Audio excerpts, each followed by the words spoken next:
No, you're good, Kyle. You're good. So I'd like to call this workshop meeting for Manvel City Council to order at 5:01 p.m. Councilman Perry will be joining us here in just a little bit. The first item that we have on the workshop, and Dan, we'll turn this one over to you. This is Hurricane Beryl after action discussion. Manager Dan. Thank you, Mayor. So Hurricane Beryl, we have obviously been working on the cleanup portion of as far as all the debris maintenance and whatnot with Crowder Gulf and Debris Tech. If you recall, the original plan was to do 2 passes for debris cleanup, and because there was such I guess maybe a concern from the citizens, wait, they didn't get my street yet, wait, they didn't get mine yet. They ended up just kind of working straight through, so I think it was, 17 days straight. The total amount, or the total volume of debris that they removed was right almost exactly what they were anticipating. But so far, the total cost hasn't come in quite as expensive as they were thinking. So I don't have the final numbers yet. They're waiting on a couple of disposal numbers. But if you recall, either way, that was coming out of fund balance specifically. I mean, it's an emergency fund specifically for this. But the original estimate was about $900,000, and right now we're still in the a little bit less than $400,000 range. So I'm not sure how those numbers work out because it's still 30,000 cubic yards. So I don't want to question. I just want the final answer, and as long as it's significantly less, then that's delightful. So we still have our QR, so to speak, our on our website, where if there's a spot that didn't get cleaned up, you can still go through that. The difference now is we're just sending that directly to Public Works so that we can go take care of it. And I know somebody mentioned there's still some stuff on 1128, so we need to look into that to see if that's something that we're picking up, or if TxDOT's going to be able to pick that up, or we go back to Waste Connections. But anyway, for long and short of it is the debris cleanup portion is for the most part completed. But and if you recall, on the July 15th meeting, I kind of gave you an update in the city manager report as far as what we had done internally. We've met internally, we did some after action sort of lessons learned, and how these things went great. These things, could probably go better next time.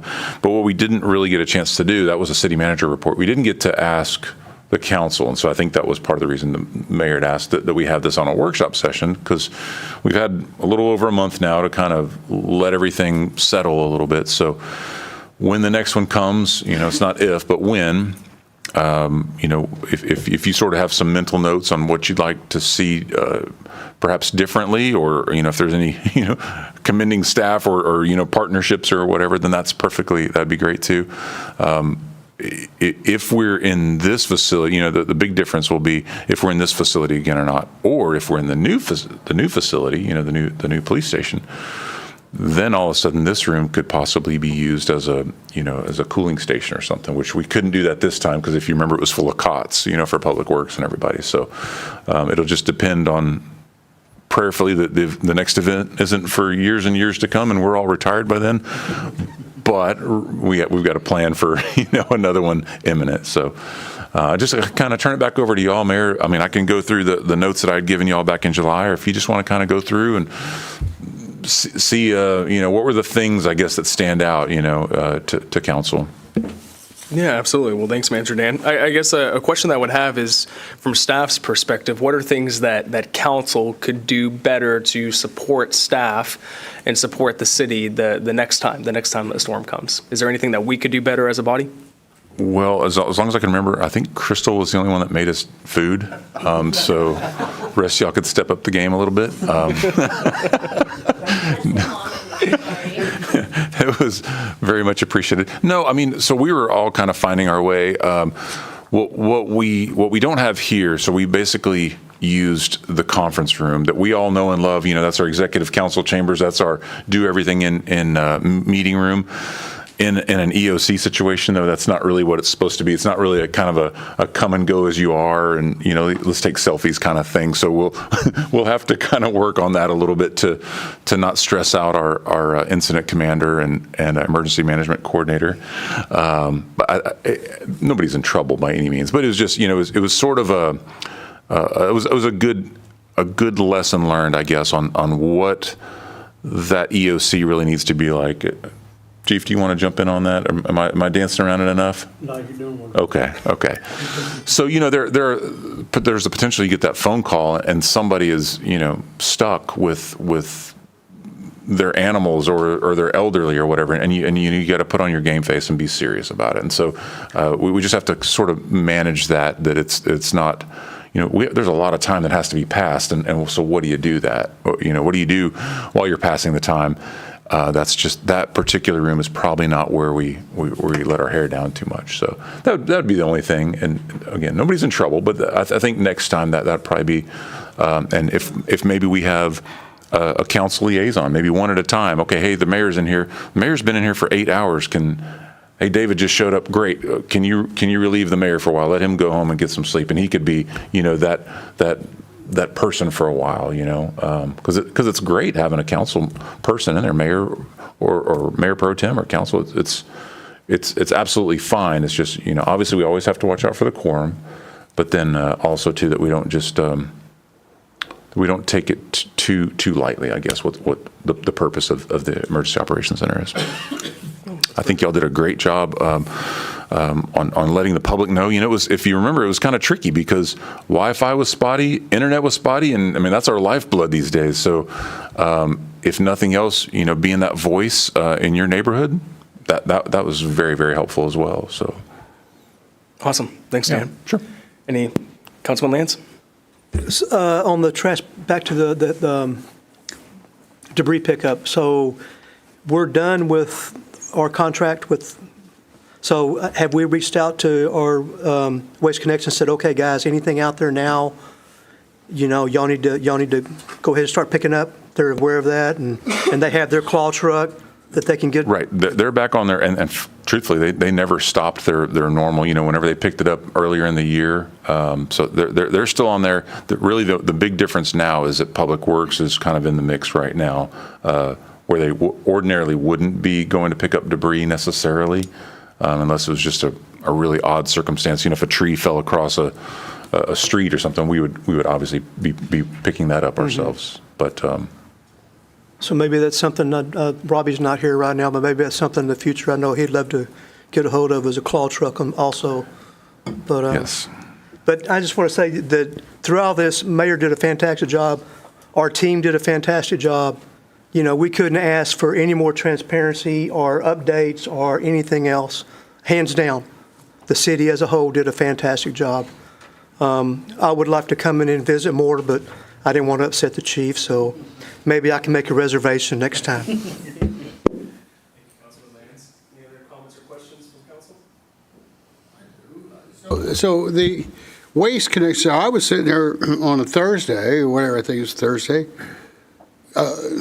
busily dragging trees, and here comes Waste Connections, and I'm going, wow, and they picked it up, right? And I'm thinking, so was that extra above service, because did we get charged for them, or were they contracting through those other guys? I appreciate you asking that question. So was that above service? Absolutely. Yeah, that's not in their contract. In fact, their contract says that, in the spirit of full transparency, their contract says if there's an event and we want them to come help clean up after a storm, then we renegotiate something.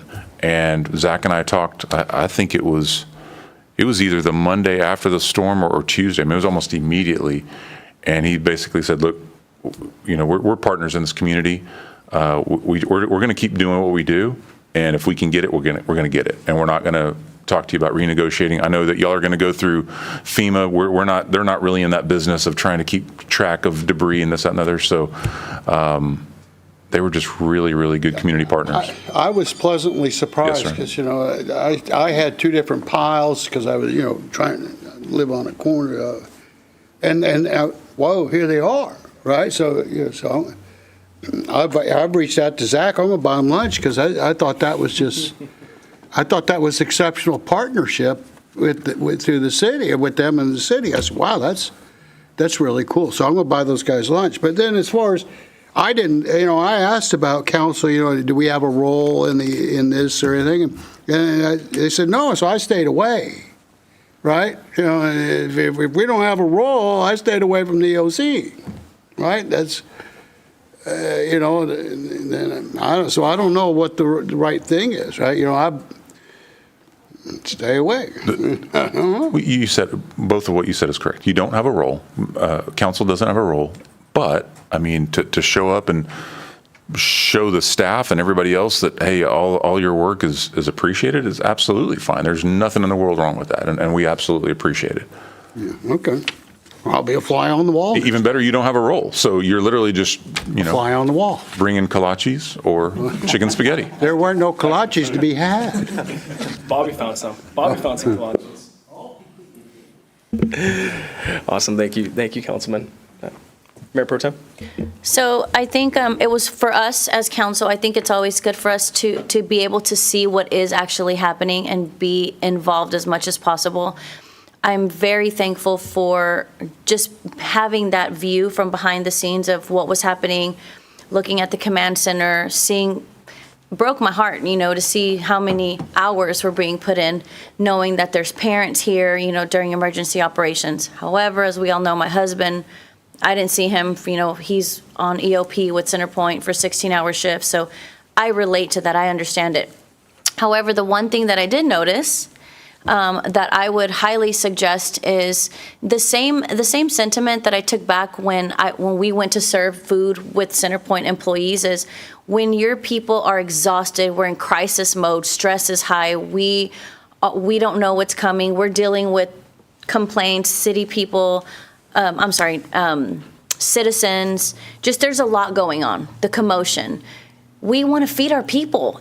That's like the best thing to do is to sit down and have, I know that a lot of places were without power, so that was difficult, but having a budget to feed our employees and not just, here's a cold cut, eat what you get, you know, you don't throw a fit. I'm not saying that's what we fed them, but there is something to be said to value them and serve them a meal, a nice, hot, warm meal. So it's not inspiring, it's motivating, right? Man, this food was good. Imagine sitting down and eating a tough steak. It tastes like rubber, and you've been working hot, Houston, all this, all that. You get what I'm saying? So that's the one thing that I would very, very adamantly say is we want to feed our employees and yourselves. Number one, you think better, you operate better, and it's rewarding. So I would like to see that actually if part of some of the plans, part of emergency operations. What kind of meal did you make? Oh, it wasn't that great. They're being generous. It was great before it all melted together, but it was just chicken Alfredo. While we didn't have power, I will say that. We were able to pull it off with the generator, so. But thank you guys for all your work. I saw everybody go above and beyond, so thank you. Yeah, that's what I wanted. I was very impressed with what I saw and how the list was moving, and thanks for bringing it up. It didn't dawn on me I might actually be in the way as opposed to just showing support, but great job. And just tongue in cheek, my community thinks that the city council and the city workers have all this power because right after I came back from visiting, the power came on in my community and they knew I was going, so I had to explain that, but they just thought we had done something great. Well, you pushed the button before you left, right? Yeah, You flipped the switch. so- That's what it was. Perfect timing. All really good feedback. What I would say is, opportunities to do better, not issues or anything. And we've talked about this, Manager Dan, you and I some, is heading up into the storm. This was different because it wasn't supposed to hit us and then it moved pretty quickly. But making sure that we have opportunities, if we know there's even the slightest chance, meeting with some community stakeholders, cooling centers in the community, people that are going to provide food. I know the EDC is looking at a generator grant program to keep some of our critical facilities going, making sure that staff is prepared and has that plan, that you guys do those pre-storm meetings, but then also if we can find a way strategically within our process to ensure that we're meeting with the community as well. And those community stakeholders, the churches who do a really good job of sending teams out afterwards to cut trees and debris. Some of those items I think would be helpful to make sure we have that checklist of what we go through. So that way, after the storm hits and it's gone, then it's not like we're scrambling and we're having to worry about that because we've done the work. We've done the work up front. So as I think about it, council, this was, for the first time, a lot of us going through this. It's my first time going through this as mayor, Dan's first time as city manager, a lot of our first times in these different positions. And, I'll say thankfully it was only a Hurricane 1. It could have been a lot worse, but it's an opportunity for us to, find ways to smooth out the process and make improvements for next time. So, there we go. Anything else, council? I have a question. Yes, ma'am. What were some lessons learned that you guys had a debriefing about that we need to focus on that maybe council isn't aware of? I think we went through all of them. It was more like what the mayor just mentioned. This was a perfect storm in the sense that this was right after the 4th of July, so we didn't get to have our sunny skies, meeting that we ordinarily would have had. Chief and Robbie did meet early Saturday morning, but on a smaller scale, thinking, okay, well, between the two departments, we got this, and then of course, now it's not quite a direct hit, but pretty close. So, it's one of those things, we know that and we say it out loud. We're just going to do it. We're just going to have that meeting. And if it is, even if it's a Zoom call, that was another one that we talked about is communicating with the employees. We've got a way that we can text all the employees now, so that'll be huge. In fact, we need to test that a little bit just on something easy, right, while everything's working. Those were a couple of big ones. The other one was the generator. So we've got a great generator that works for the building next door and for this building and the lift station. There were some issues with the automatic transfer switches where it would come on, come off, and it was playing havoc on all of our IT stuff. So they've been working on that when it comes on, it needs to come on. And then stay on for a while and not just jump back. I don't know how many times it did it that one day. It was wind, obviously, that was wreaking havoc on us the most. Let me think about. The other one was actually calling in and on debris management, and we had patrol out. We also had public works out. We also had the mayor and I with Robbie out, and we had folks all over the city, which was great. But sometimes we were kind of stepping on our own trails where. The public safety already has some quadrants across the city, and what do you call them? They're not quadrants. Beats. Yes. So different regions, if you will. Yeah. So if we use that approach, okay, then we don't have 3 calls in about the same tree that's downed on cemetery. So just being a little more efficient with that, because we were clogging up the radio pretty good there for a while of some of the same calls over and over.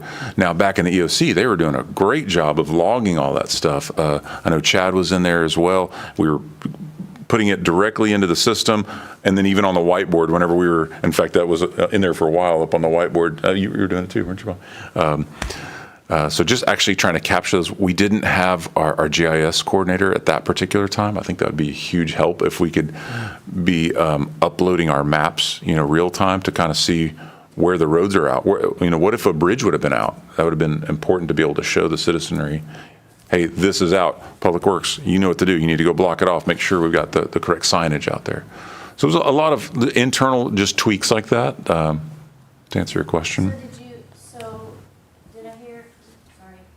So did we have like a debriefing to actually write these lessons down and Yes, say, ma'am. okay, in the future is what we're going to do? Yes, ma'am. Okay, We did. awesome. Yes. And so the biggest thing for me is that I will say this, watching you guys operate in the Emergency Operations Center, Command Center, it looked like it was flowing pretty efficiently.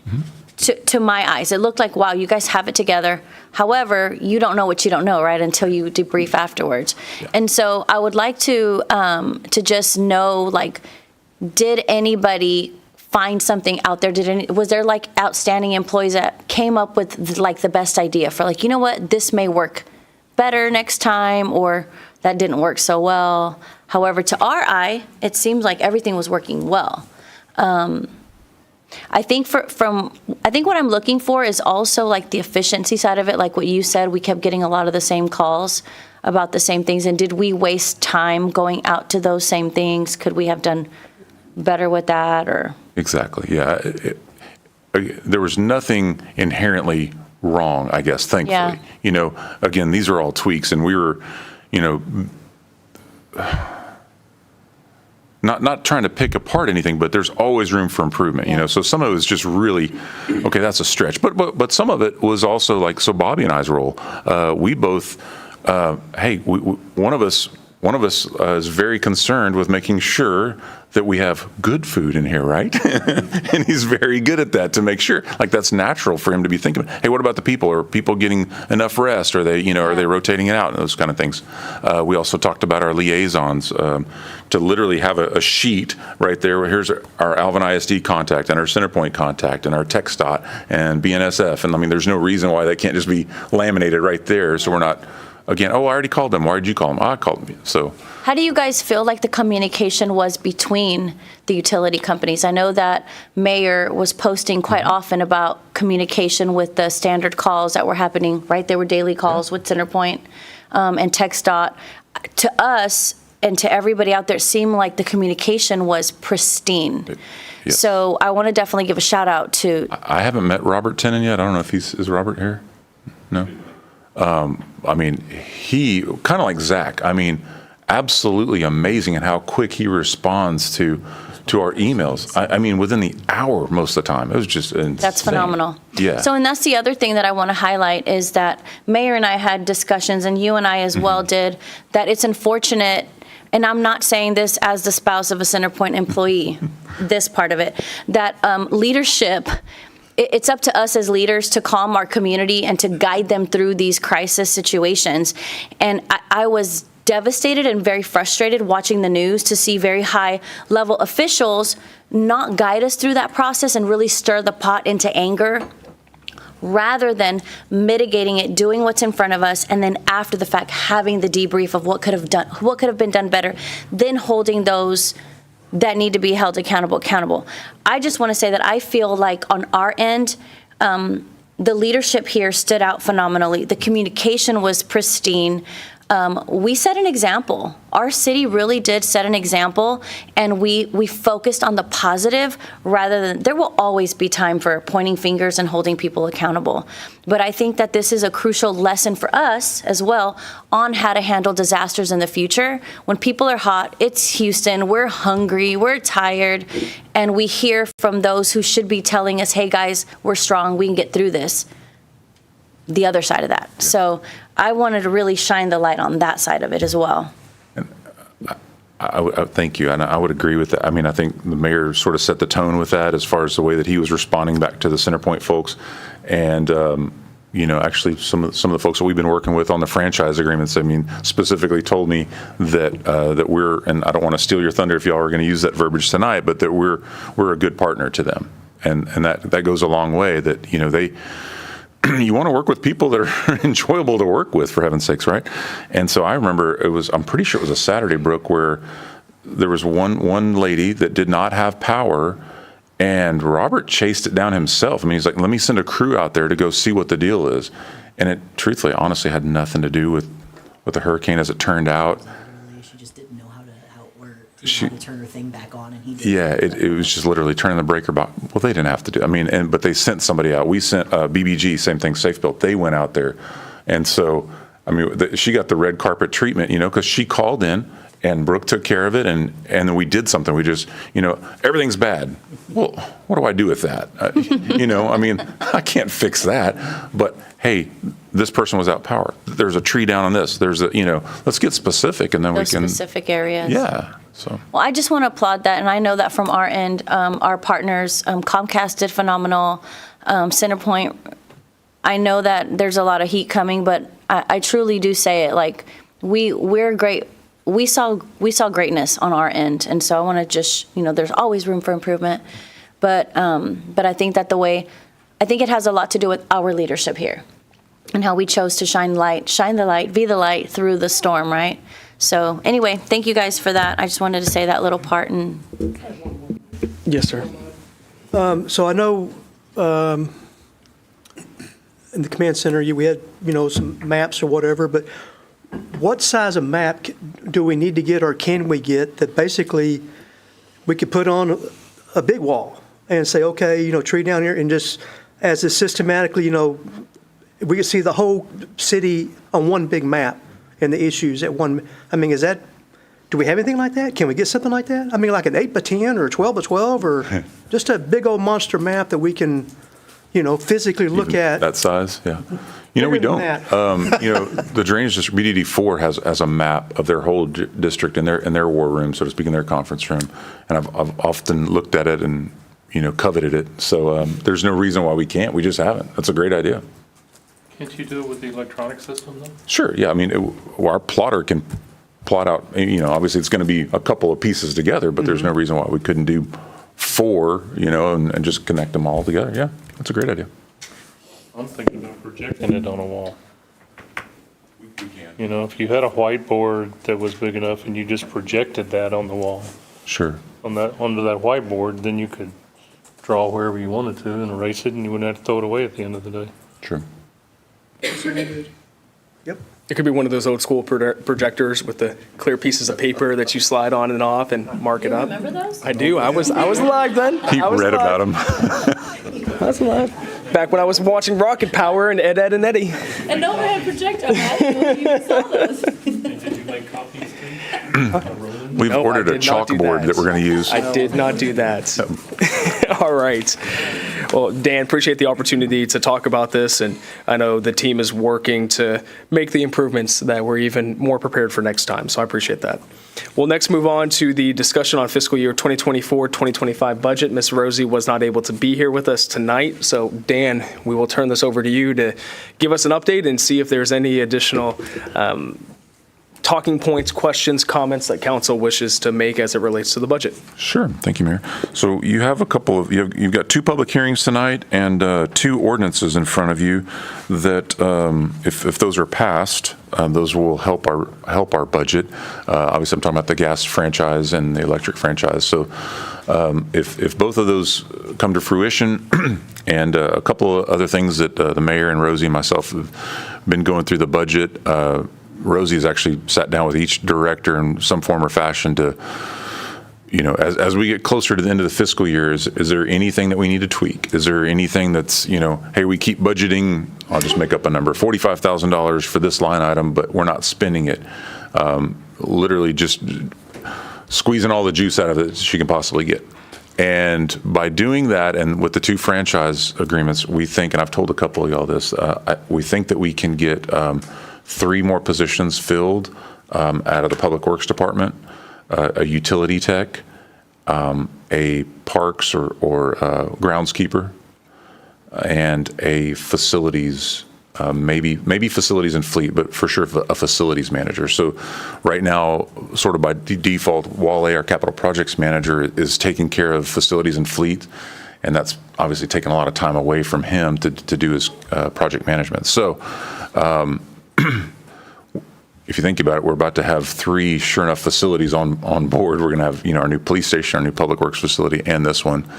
And whether it's the human being that changes out their, I keep using this example, but whether they're the ones that change out the air conditioning filters or water filters or what have you, or they just make sure it gets done. But right now we don't have that. And so Tammy does a little bit, Wale does a little bit, Elaine does a little bit. So by having that one facilities manager, that's going to help us out tremendously, and again, take some workload off of Wale. So anyway, those are the 3 things specifically that we're identifying.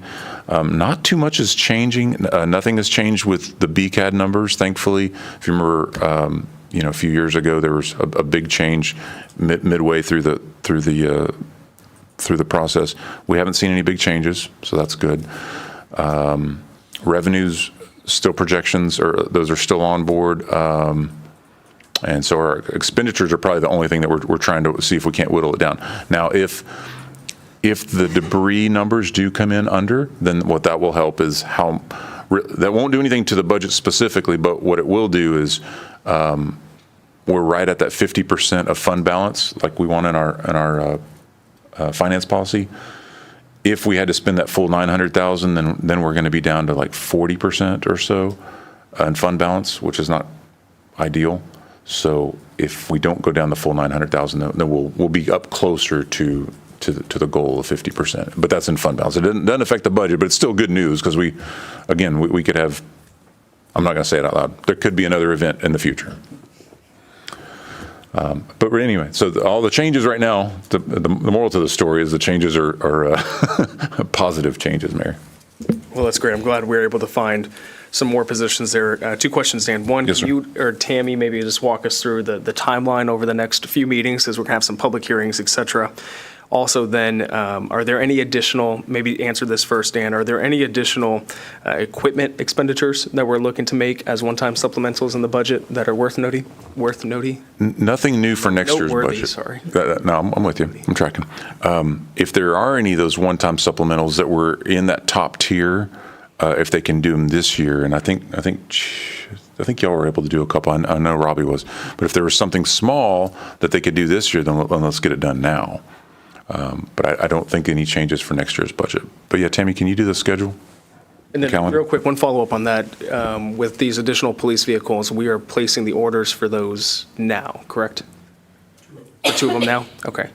We've already received them. Okay. Is there a way to get a jump start on the other two? Because after October 1st hits, everyone's placing in their orders. And I know in years past, in order to maybe beat the crowd, we've handled it differently. Unfortunately, right now, it's not the vehicles, it's the equipment to put in the vehicles. Okay. We're still waiting on, like, the partitions, consoles and such as that for another vehicle we've had in the shop going on probably, 6 weeks now. So it's not the vehicles. The vehicles we've purchased, we've actually purchased 2 Tahoes for the PD on this year's budget that were scheduled for next year's budget. So, and then we actually purchased a new fire marshal vehicle to replace the old Dodge, the old 2001 Dodge. And we've got 2 of them, the other one's on the way. So it's not that right now finding the vehicles, it's finding the equipment to put in the vehicles. It's like we're back in 2020 all over again. Is there a way, Chief, to get a head start before every other city does on getting the equipment for the vehicles? I mean, it is what it is. I mean, I've got an inside track, a gentleman I've been working with for years, and who's the supplier for it. And he said, man, we just can't get it. He even promised me he'd drive it down here himself. But that was 2 weeks ago, and he goes, I don't have it yet. So, I mean, we can place orders. We can get the orders placed. We just can't pay for them till October 1st. Yeah. And the way we're working with one of our vendors right now is we can make the orders and we don't pay for it until they do the install. So, I mean, we can jump on that, yes, but I can't make any promises when it's going to be here. Of course. That's just the whole thing. Yeah, because the way I think about it is come October 1st, everybody gets their budget approved. They all start putting the orders in at that point. If we know that we're going to need this and we can put those orders in now because we don't pay upon until install, I'd rather see us be a little bit proactive there. We're actually working with 2 different vendors now to install the vehicles. One of them is actually branching out and splitting. It's the same company, and correct me, Captain McLean explained this to me, that it's the same company, but they're going to split, and one side of it's going to do like the big agencies such as Harris County, Houston, the Constable's Office, Harris County Constables. The other branch is going to be for the smaller agencies so they can start rolling these cars out faster. So, but again, it's not the upfitters that are doing it, it's getting the equipment. We can get the lights, we just can't get the metal. So that's our holdup right now. Gotcha. But I have a perfect man right now that can take care of that, and we can get started on it. Sounds good. Thanks, Chief. Sorry, Tammy, kind of jumped you a few times there. That's okay. So on September the 3rd, which is a Tuesday because that Monday is a holiday, we will have the budget hearing at 6 o'clock. After the budget hearing, you do have to take action, but your action is just setting the date that you plan to adopt the budget. And then on September the 16th, you will have the tax rate hearing. And then after that hearing, the idea is that you guys will adopt both the budget and the tax rate that night. Okay, sounds good. And then I believe we're talking right now as well about having another town hall like we did last year. So we're working out those details and we'll publicize that as soon as we can. Thanks, Dan. Thanks, Tammy. Council, any comments or questions, feedback for staff? Councilman Lance? I just we got to throw it out there. I know we talked about maybe there may be some monies unused. We can use it to get this, get that, the other. Should we consider maybe that extra money, putting it back in, leave it in the general fund, help that build that general fund back up higher? Because at $900,000 is going to take a hit, even though we are going to get some back from FEMA eventually. But just for the interim, I don't know. I'm a little nervous with our fund balance. I just think it's something maybe we ought to discuss. Instead of spending everything we can spend, try to save a little bit of it. But I'm for either way, just wanted to bring that up. Yeah, we'll go to Mayor Pro Tem and then Manager Dan, we'll let you weigh in on that. Okay, so I was taking notes and I may have missed this, but, so we found money in the budget to hire 3 new positions, right? What is that total salary that we found that we can budget for?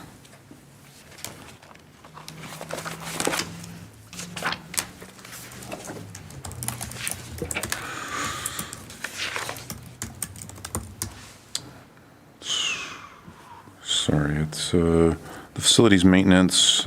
Let me add these up real quick for you. I have it right here, Dan, if you want me to read it out. It's going to be 245? 245 for the 3 positions? Yes, ma'am. Okay. And that's with benefits, of course. Of course. So 245.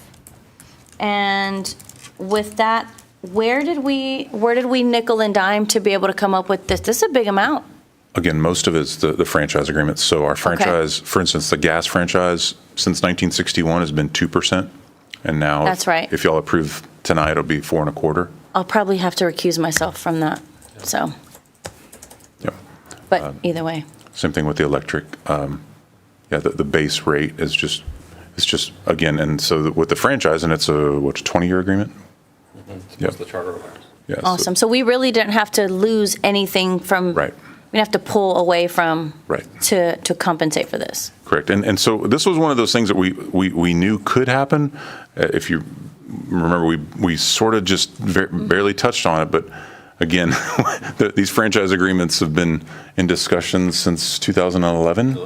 Yeah, so getting these across the finish line is delightful. Okay. So it has benefits, not just like, hey, we are entering in and we have money. No, We have it money. allocated Exactly. for Yes, ma'am. employees. Yes, ma'am. Okay. All right. Thank you for answering that. And then Manager Dan, I'll let you, if you want to take an opportunity just to address Councilman Land's comments there. So the number of, I guess, the staffing requests that were included, for instance, when we went through all the department presentations, there was there were 19 positions that were not included in the budget, about $1.6 million worth. And then the supplementals that were not included, there were 20 supplemental items, and that was just a little over $1 million. So $2.6 million of things that our department directors identified as things that we need for next year that we can't afford. So the ones that we're talking about really just these 3 positions. So, and it's got a direct spot. So the only way, I think, the only way to do what you're suggesting would be to go back through another pass and try and figure out something else to cut if we wanted to move more monies into the fund balance. If that makes sense. Okay. Any other comments or questions from council? Okay, so just as a reminder here, we'll have another meeting on 9/3 that will include a public hearing, town hall in between that one, and then our final meeting on 9/16 still gives us opportunities to discuss the budget, make any changes or adjustments, tweaks, as we still consider it. So we're not making any final decisions tonight. With that, we now have discussion on any topic as listed on the current agenda. So we have still 20 minutes left here in the workshop. I figure council will maybe take 10, 15 minutes of it, make good use. Manager Dan, was there anything specific that you wanted to cover now within the workshop that would be good? If I could, Mayor, I appreciate that. Item 7 is for the acting city manager. This is a little different from what has been done in the past. So whenever our previous city manager, Kyle, was here, I think at one point he had, and this is what a charter requirement, right, Bobby? The council needs to identify an acting city manager just in case something happens to the city manager. So it was Keith at one point, and then whenever I came on staff as the assistant city manager, council changed that and made me the acting city manager. So right now I'm the city manager and the acting city manager. So we need to update that. And rather than selecting one human being, this was something that my previous city manager in Friendswood, Ron Cox, did. He would rotate each month. So I just so happen to have 6 very capable directors, department directors. They're 12 months in a year. So the idea that if, with council's blessing, is I'd like to where each one of them sort of has the red phone, if you will, 2 months out of the year. So this what's in your packet is just the first 6 months. But after that, I'd like to have it on a 1-year rotating schedule. So anyway, it's just a little bit different. But the way that Tammy helped me kind of fashion that up into a data sheet, I think it makes good sense. So I didn't know how y'all felt about that. I've gotten the chance to talk to the mayor about it, but nobody else really yet. Councilman Bonner? So would we use this as like a learning tool for these department heads? Yeah. Sort of a way that they can progress their careers also then? Exactly, yeah. So, I mean, there is, succession planning. It also, I think it's going to help, somebody mentioned this, it's going to help my health, because if you have the red phone for that month, you're going to be checking in on me a lot to make sure that I'm healthy. And so Chief asked, what did you ask? When was I taking vacation? And that's the month you didn't want? That was smart. But absolutely, and all jokes aside, but yeah, that's really the idea, because I won't be city manager forever. And if when that time comes, if each one of them has had a chance, and that's something that, that they aspire to do, then they would have had that opportunity. And prayerfully nothing happens, in their month when I'm out. But no, I just think that's a great way to do succession training and things like that, because to me, every department head wants to aspire to greater things, and that's hard to get sometimes, especially in a city. I can see where that's really hard to get. And Councilman Bonner, I know the chief is really looking to build his resume, and he sees a long career in front of him, and so. Good questions, Councilman. Any other comments? Mayor Pro Tem. So in the event that we had an assistant city manager, would this still be in place? No. Probably not. If we had an assistant city manager, I mean, we could talk about that. Where are we on that? Because I know we've talked about it several times in the last 6 months. Yes. So right now, there is not an assistant city manager budgeted for next year, period. So it's going to be just you for the next year. Correct. Now, what we have done, though, is if you recall, we used some of those funds. That would help your health also. Yes. We've used some of those funds for the executive assistant, Elaine, because that wasn't a position that we had before. So I've used some of that for that, some of that for an assistant city engineer, which we never had before, and that's Matt. But then also with our leadership development that we're using through with Kelly. So we took the salary of an assistant city manager and divvied that up into something else. And instead of hiring an assistant city manager, which we know we need, because every city needs 2, right? The law of multiplication. Yep. We're leaning on this red phone thing. Well, this is the acting city manager. That's all that this is right here. So again, if something happens and I was sick for weeks on end or something, well, you still need somebody to make the decisions, to sign things and keep the machine rolling. So that's where they would step in. I don't know, and maybe Keith or Tammy, y'all would know if we ever actually had to use it. Do you recall a time?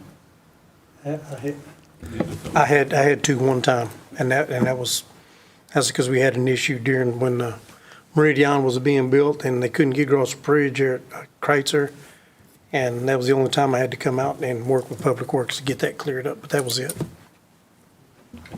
City council meeting. Oh, well, yeah. Yeah, so the intent isn't that this would replace the assistant city manager. I mean, that's still a spot on our org chart.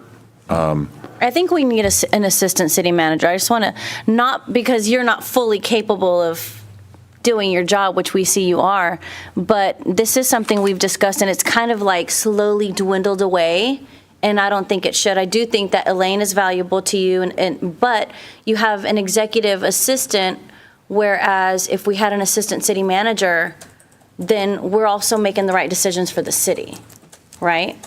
So just duly noting that I don't want it to disappear and say, well, it's not in the budget, because technically we approved it in the budget a year ago. And here we are with, well, we figured out other creative ways to not, to fulfill the other roles of Sure. executive assistant. Now, To be clear, it's not that I don't want or need one.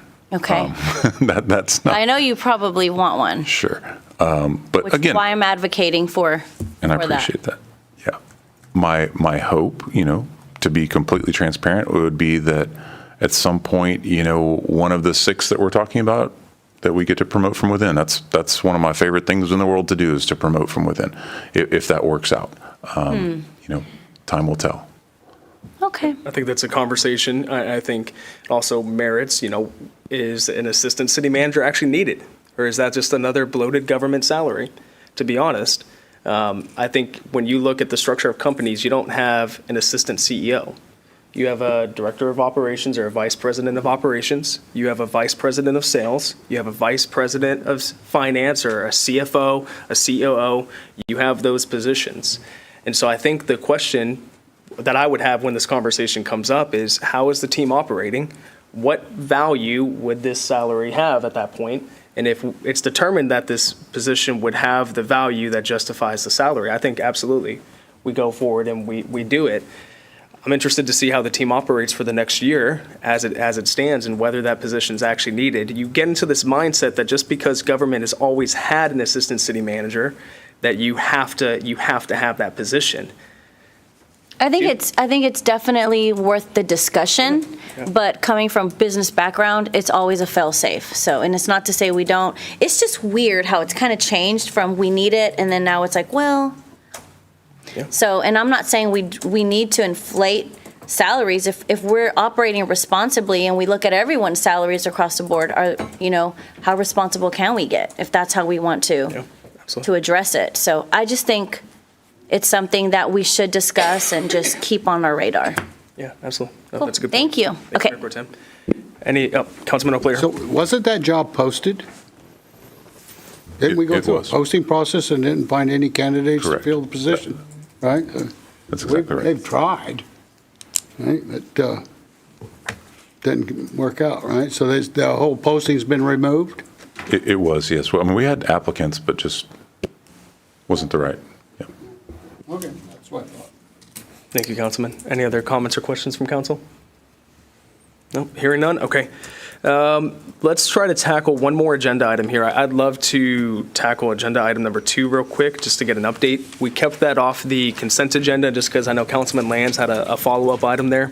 Manager Dan and Joe's is not able to be with us tonight. And so I believe Councilman Land's main item for that was possibly about having some sort of registration or kind of knowing what's going on there.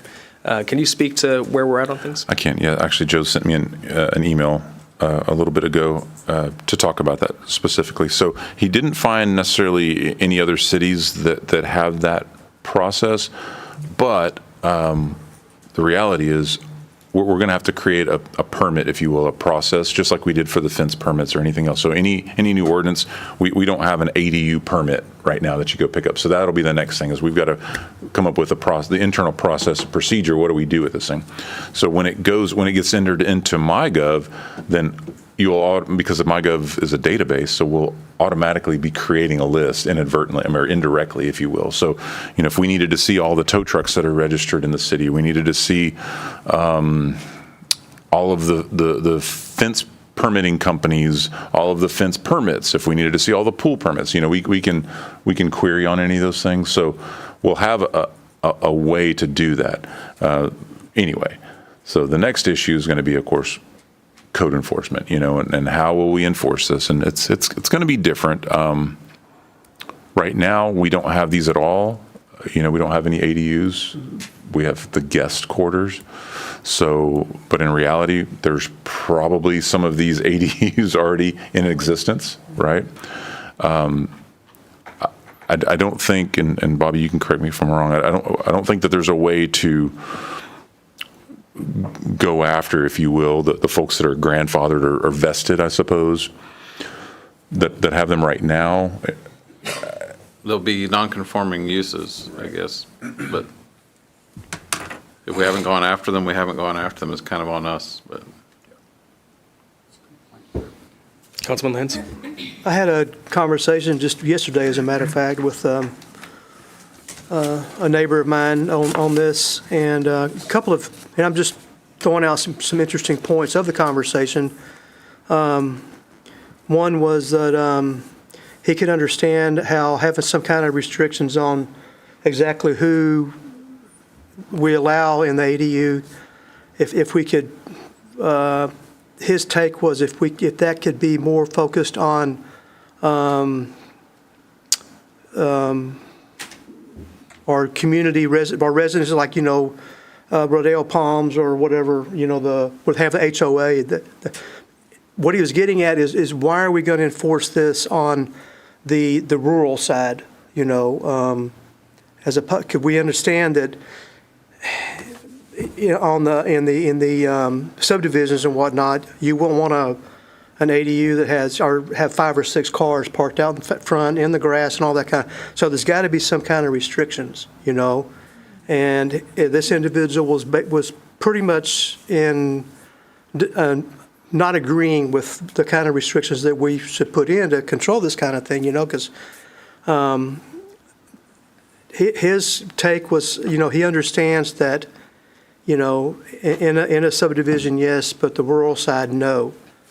And I don't know if that's even something to start splitting hairs over. I don't know, So Councilman Lance, are you saying that don't allow people that have rural land to have ADUs? No, to not limit them as we would like in a subdivision. And then like I said, well, my thought is do all the HOAs that we have, are they aware of this, that we're getting ready to pass this? Do the HOAs, do they need to be informed? Say, hey, this is something we're going to do. Do y'all want to discuss it? Do y'all want to have a change in your HOA if need be, or I don't know. I think it could go a little deeper than what we have right now. But then again, how much do we want to stir this thing up? I mean, I just wanted to bring forward what this gentleman, his concerns with me over it, that he just didn't see how we can say, hey, you're, I think maybe he had a guest quarters on his property or whatever, and didn't want to be regulated by, who he could rent to. But then he started talking about Airbnbs, which we definitely don't, this is not that. So we need to make sure that it's understood that, we are not advocating Airbnbs in this path. It's already happening. Yeah, and that is definitely another topic that at some point we may have to have, Airbnbs and what are the pool rentals that you talked about? What are those? They're called, you rent your pool for the afternoon. Yeah, so for ADUs, so whether you're in a single-family residential zone or an open single-family residential zone, which would be acreage properties, it's still single-family. So that's really the big takeaway. The ADU all it's doing is allowing your family, you're still single-family, and remember it's got verbiage in there that it's within 2 levels, and I won't try and say the word because I always get it. Consanguinity. There you go. So that's your blood, well, remember it can also be affinity, yeah. Anyway, so within 2 levels, so grandparents or grandkids, kind of just think of that circle, whatever. It's still your family that's living there. So you're not renting it out to your family. You're not renting it out to anybody. An ADU is literally just a way to have a separate, smaller home on your property. And the only thing that's different, I think, between, say, Rodeo Palms or Lakeland or something versus acreage is the size of it. Because you're going to be limited, obviously, by the limit of the size of your lot. So you can go bigger. You could have, theoretically, a much bigger ADU for your older parents or grandparents or what have you, if you're on acreage. Not the way through it. You went by the size of your existing house. Right. If your existing house is bigger, assuming your existing house is bigger on acreage, I guess, yeah. I'm saying it's going to be determined by what's there right now, or what you build in the future if you tore your existing house down.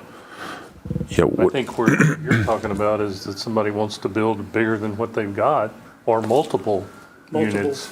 Yeah, and that is not an ADU. Now you're talking multifamily, or you're talking an SUP or something else. So they're a compound, essentially, right? Which Brazoria County has some provisions for those if you live out in the county, and I don't know what specifically they are, if it's 4 or 5 families or something.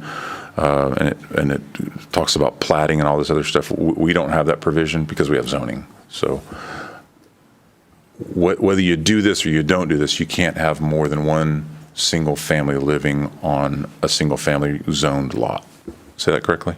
Well, and let's take a timeout for right now because we are coming up to the time, and we do have this as an agenda item, so we can continue it at that point. Are you good with that, Mayor Pro Tem? Oh, yeah. Okay, awesome.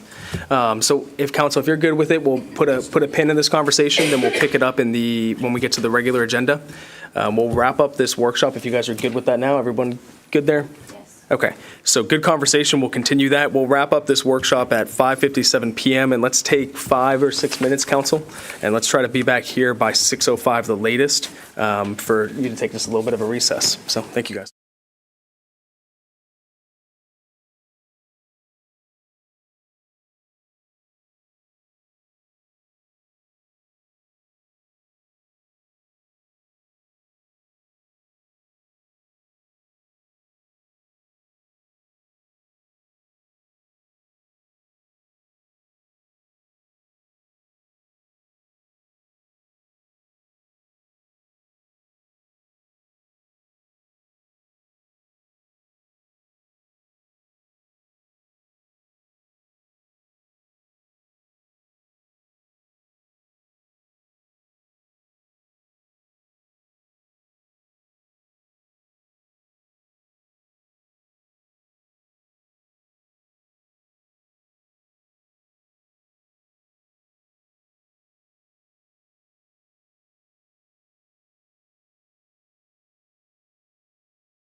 All right.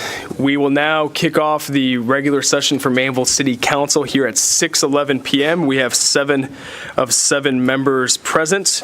And tonight, leading us in the invocation is going to be Councilman Keith Bonner. Councilman? Please bow with me. Heavenly Father, thank you for the day. Thank you for bringing us all together to discuss issues that are important to our city. Thank you for allowing us to listen to people as they speak, as we go about our daily journeys. Help us to take what we hear and apply it to the best of our abilities for the greater good of everyone. Help us to be patient, think things through, and ultimately make decisions that will glorify you. Lead us now as we go on to our meeting. As we go home tonight, keep us all safe, keep our citizens safe. And thank you once again for just being the God that loves us, and help us to love you more. In your name we pray. Amen.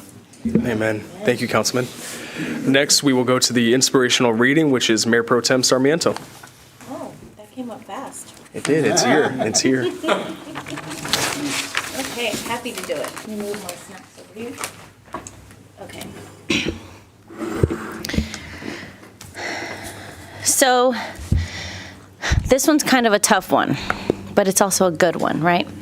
I've been doing a lot of reflecting personally, and I work with a lot of business people and get to hear from a lot of professionals, but also their employees and the stuff that they go through at home and at work. And this is a common theme that has been happening is I hear the words before COVID. BC, right? BC has a whole new meaning now. Before COVID, things were like this, or I wish our city was the way it used to be, or there's this theme going on of looking back. And I was listening to Christine Kane, she's a powerful teacher of scripture, and she spoke of this one scripture in Luke. And it's so short, but it's so powerful, and it spoke deeply, deeply to me, and I found it powerful for what we're going through today. And it says that Jesus was talking to the disciples about the end days, the end times, basically what you read in the book of Revelation. And of all the females in the Bible that you hear mentioned, Naomi, Ruth, Esther, Sarah, just all of the powerful women, he says these 3 words: remember Lot's wife. And that's in Luke. And that just hit me, because if anybody knows the story of Lot's wife, an angel came to save her and her family from a city that was being destroyed, the city of Sodom and Gomorrah. And what happened is they're fleeing. This angel, a godly being, comes alongside her and her family and is escorting them in a divine manner outside of destruction. Yet she chose to disobey the order of don't look back. Because there's nothing back there. Everything is ahead of us. Everything is forward. Everything that is good, that is better, that is coming, that the promises that our city, that we as individuals have is ahead of us. And it's very, very tempting. And I will vulnerably say that I find myself in that situation a lot. Well, things used to be this way. But if it was important enough for Jesus to say, of all of the things, remember Lot's wife. So that's what I wanted to say today is let's not be Lot's wife. Let's keep moving forward. Let's keep our cities, our families, our mindset, our emotions. Let's look forward. Let's look ahead, and let's not get stuck. Let's get unstuck, and let's remember Lot's wife. Thank you. Thank you, Mayor Pro Tem. If you'll please stand and join me in saying the pledges. First, the U.S. flag. I pledge allegiance to the flag of the United States of America, and to the republic for which it stands, one nation, under God, indivisible, with liberty and justice for all. And to the Texas flag, honor the Texas flag. I pledge allegiance to thee, Texas, one state, under God, one and indivisible. Thank you, everyone. So we have 2 proclamations to read out tonight as a part of the presentations. So I will go ahead and read these out. The first one is for National Dog Month. When I just read it, I read it as National Hot Dog Month because I'm hungry, but it's National Dog Month. So it says, whereas the bond between dogs and their owners is one of profound significance, fostering a relationship built on trust, care, and mutual respect, which contributes to the emotional well-being and happiness of individuals and families alike.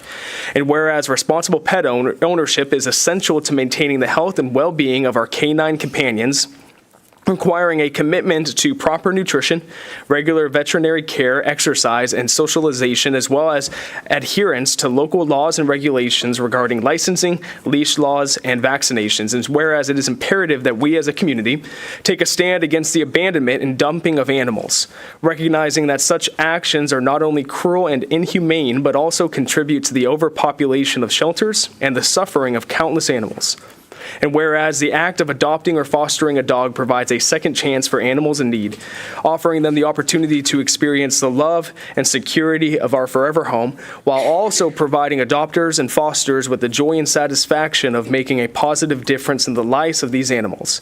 And whereas local animal shelters, rescue organizations, and advocacy groups work tirelessly to promote the adoption and fostering of dogs, educate the public on responsible pet ownership, and provide essential services to ensure the well-being of all animals in our community.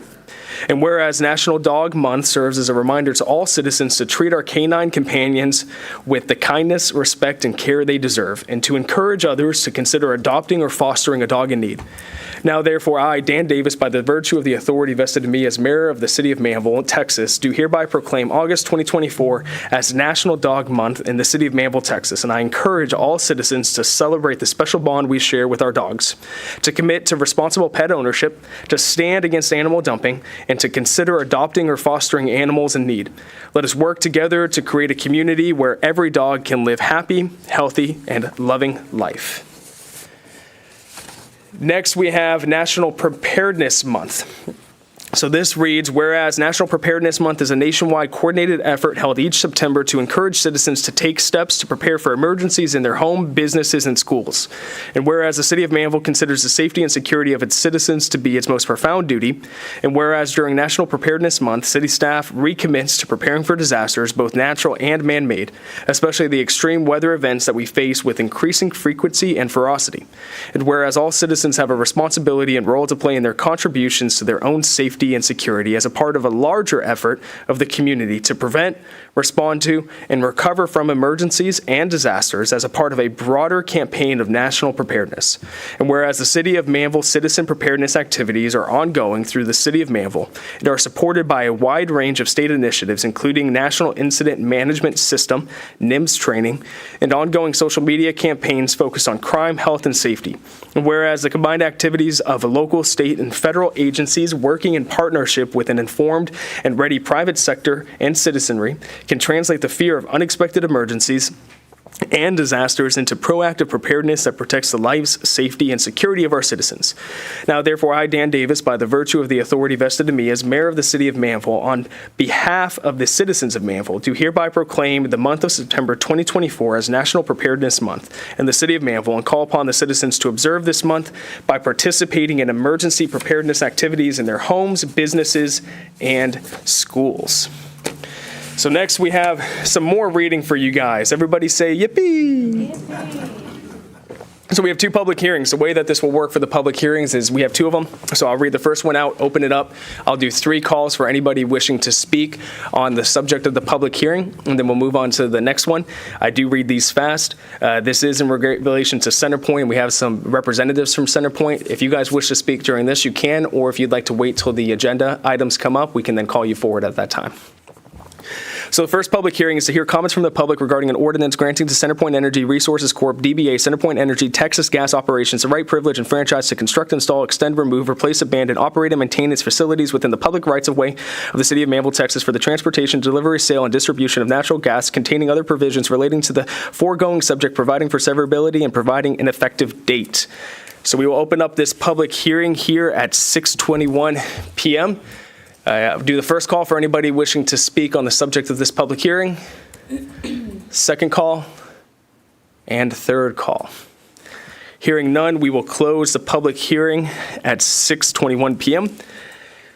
The next is to hear comments from the public regarding an ordinance granting to CenterPoint Energy Houston Electric LLC its successors and assigns the right, privilege, and franchise to use the public rights-of-way within the city of Manvel, Texas for the construction, operation, and maintenance of the company's electric utility facilities to conduct an electric delivery business within the city of Manvel, Texas. And we will open up this public hearing at 6:22 p.m. I will do the first call for anybody wishing to speak, second call, and third call. We will close that public hearing at 6:22. Next on the agenda, we have public comments, and we have one person signed up to speak tonight, Mr. Paul Sofka. Mr. Sofka, if you could just come forward, state your name and address for the record, and you have 3 minutes, sir, and I love your shirt. It's a phenomenal shirt. Paul Sofka, and I was chairman of the Crow Park Garden, and I want to briefly give you an update. Now, Wale gave you an update on it the last week, and I just wanted to say to you, we're talking about looking forward, as Crystal's talked about, and I'll look back. This is a great opportunity to really make a difference for this city. We've got so many people moving in. We've got so many families out here. We've got such a heat problem.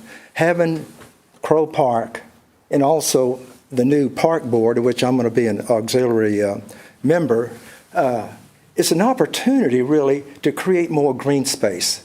When you've got green space, the heat is lessened. Families can appreciate you being out there. And what's better than watching a little girl or a little boy chase butterflies? I've got parrot here right now. I was fortunate enough 3 weeks ago to be in Costa Rica, and I saw some of these parrots here. Probably we won't see a parrot at the park, but believe it or not, there are some wild parrots that have been seen in Pearland and also Alvin. So one of these days, when you go into the park, you may see a parrot. So the parrots, the birds, say thank you for giving them a place to rest when they're coming across on the migrations, and a place for them to eat and have a good time. So we've got a great place, and let's keep it going. And the new park board that we have, I see some great opportunities to create more green space. And we've really got to think about this, because the environment, as you know, is suffering from a lot of heat. And when you have green space, it helps absorb the heat. Families can go there and rest and play and have a good time.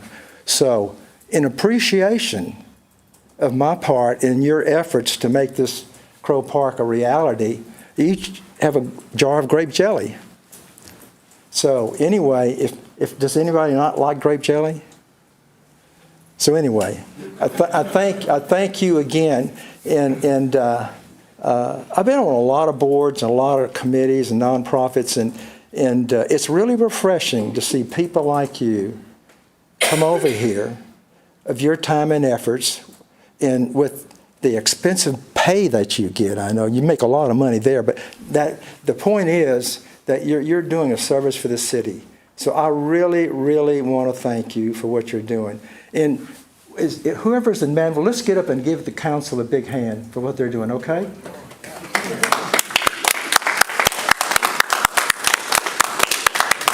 Thank you again.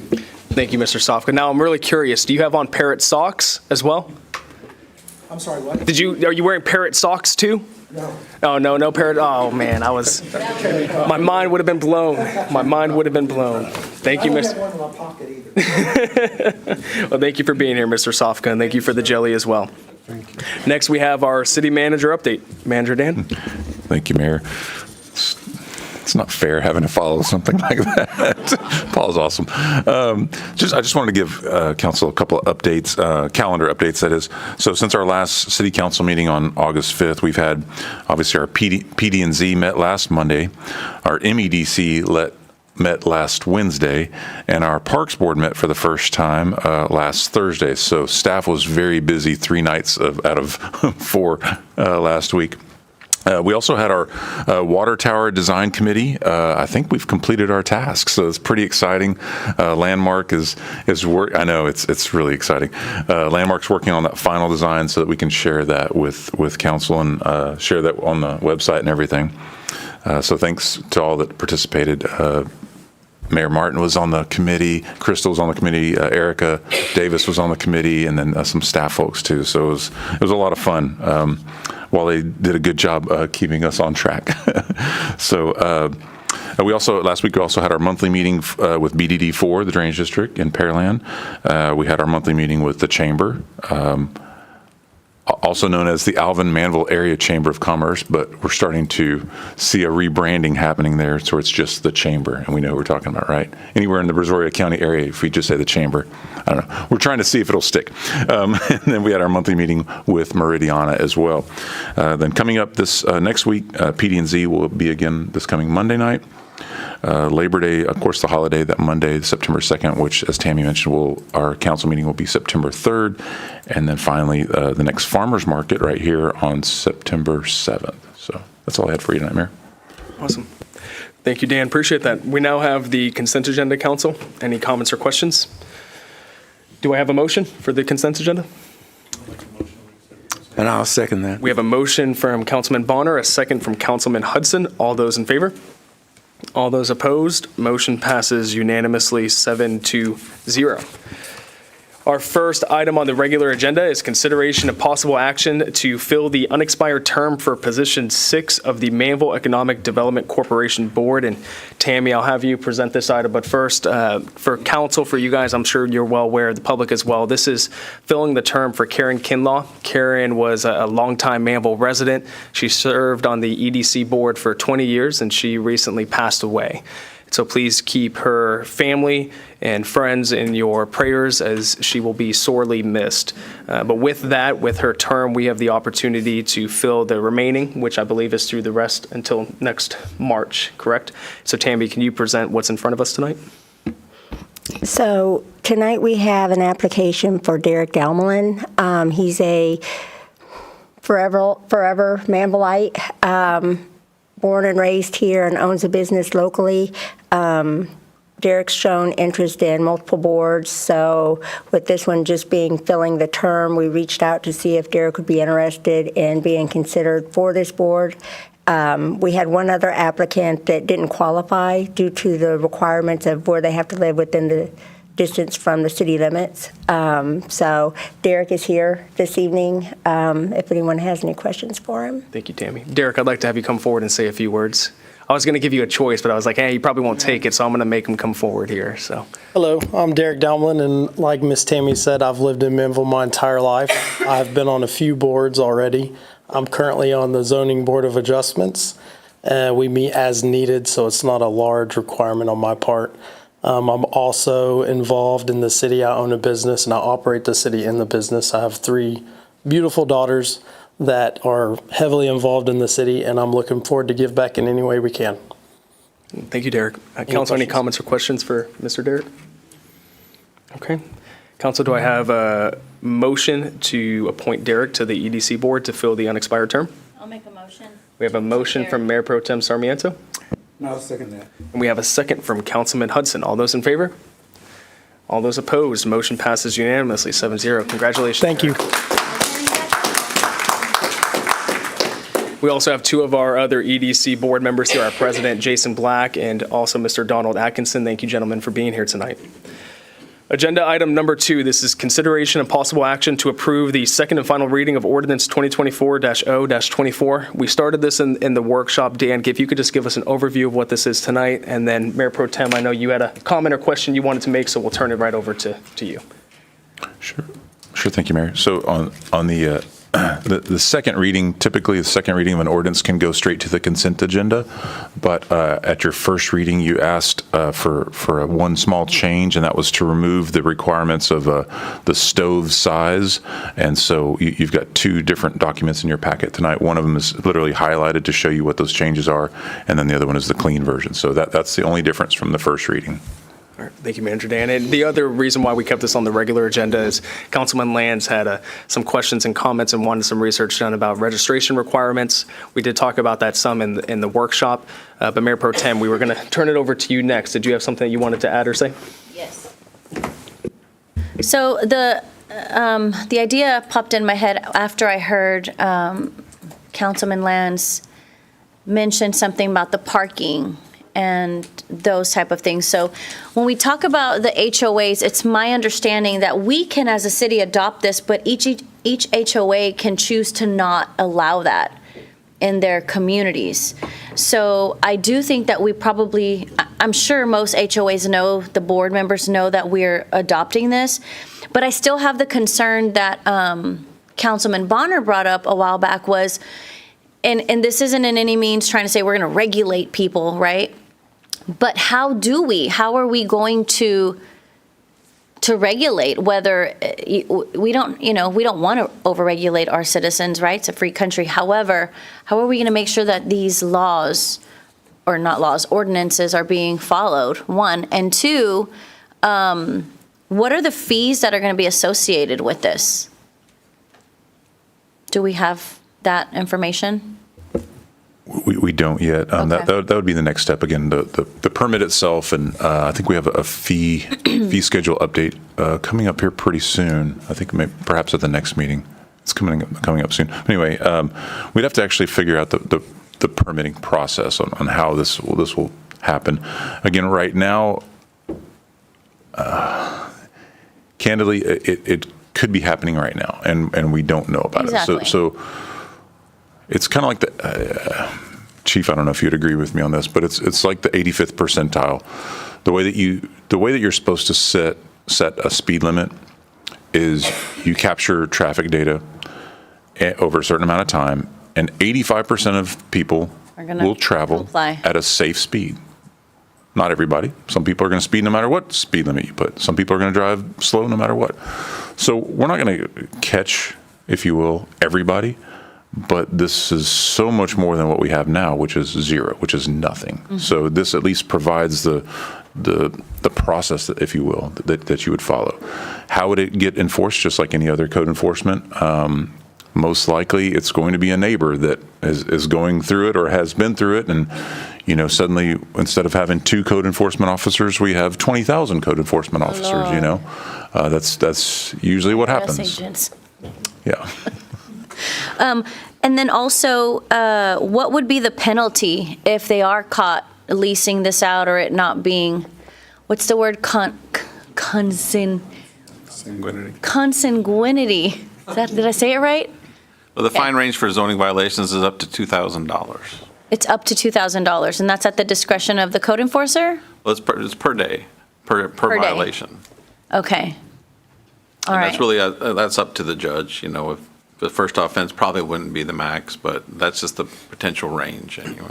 Okay, and then the follow-up question that goes back to the parking situation, what ordinances do we have right now for homes that maybe not in rural because there's enough parking, you would imagine, but what about, Lakeland? We've got tiny streets, and there's some houses where you drive and there's like 10 cars all the time.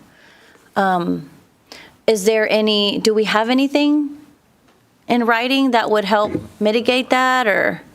We don't have anything in the ordinance specifically for that, but there is state law that covers parking on residential and state highways. And what is that? Like what's too much? As long as you have enough room for a vehicle to travel in either direction, you can park along the side of the roadway. Because it's a public street, right? So technically you can park in a public street unless it's a fire. Correct. A fire, okay. All right. And there's other parking regulations like the one stop sign, fire hydrant, crosswalks and such as that. But Okay. as long as you have at least one lane available in each direction of travel for vehicular traffic to pass, you're legal to park on the side of the road. All right, just wondering. Thank you.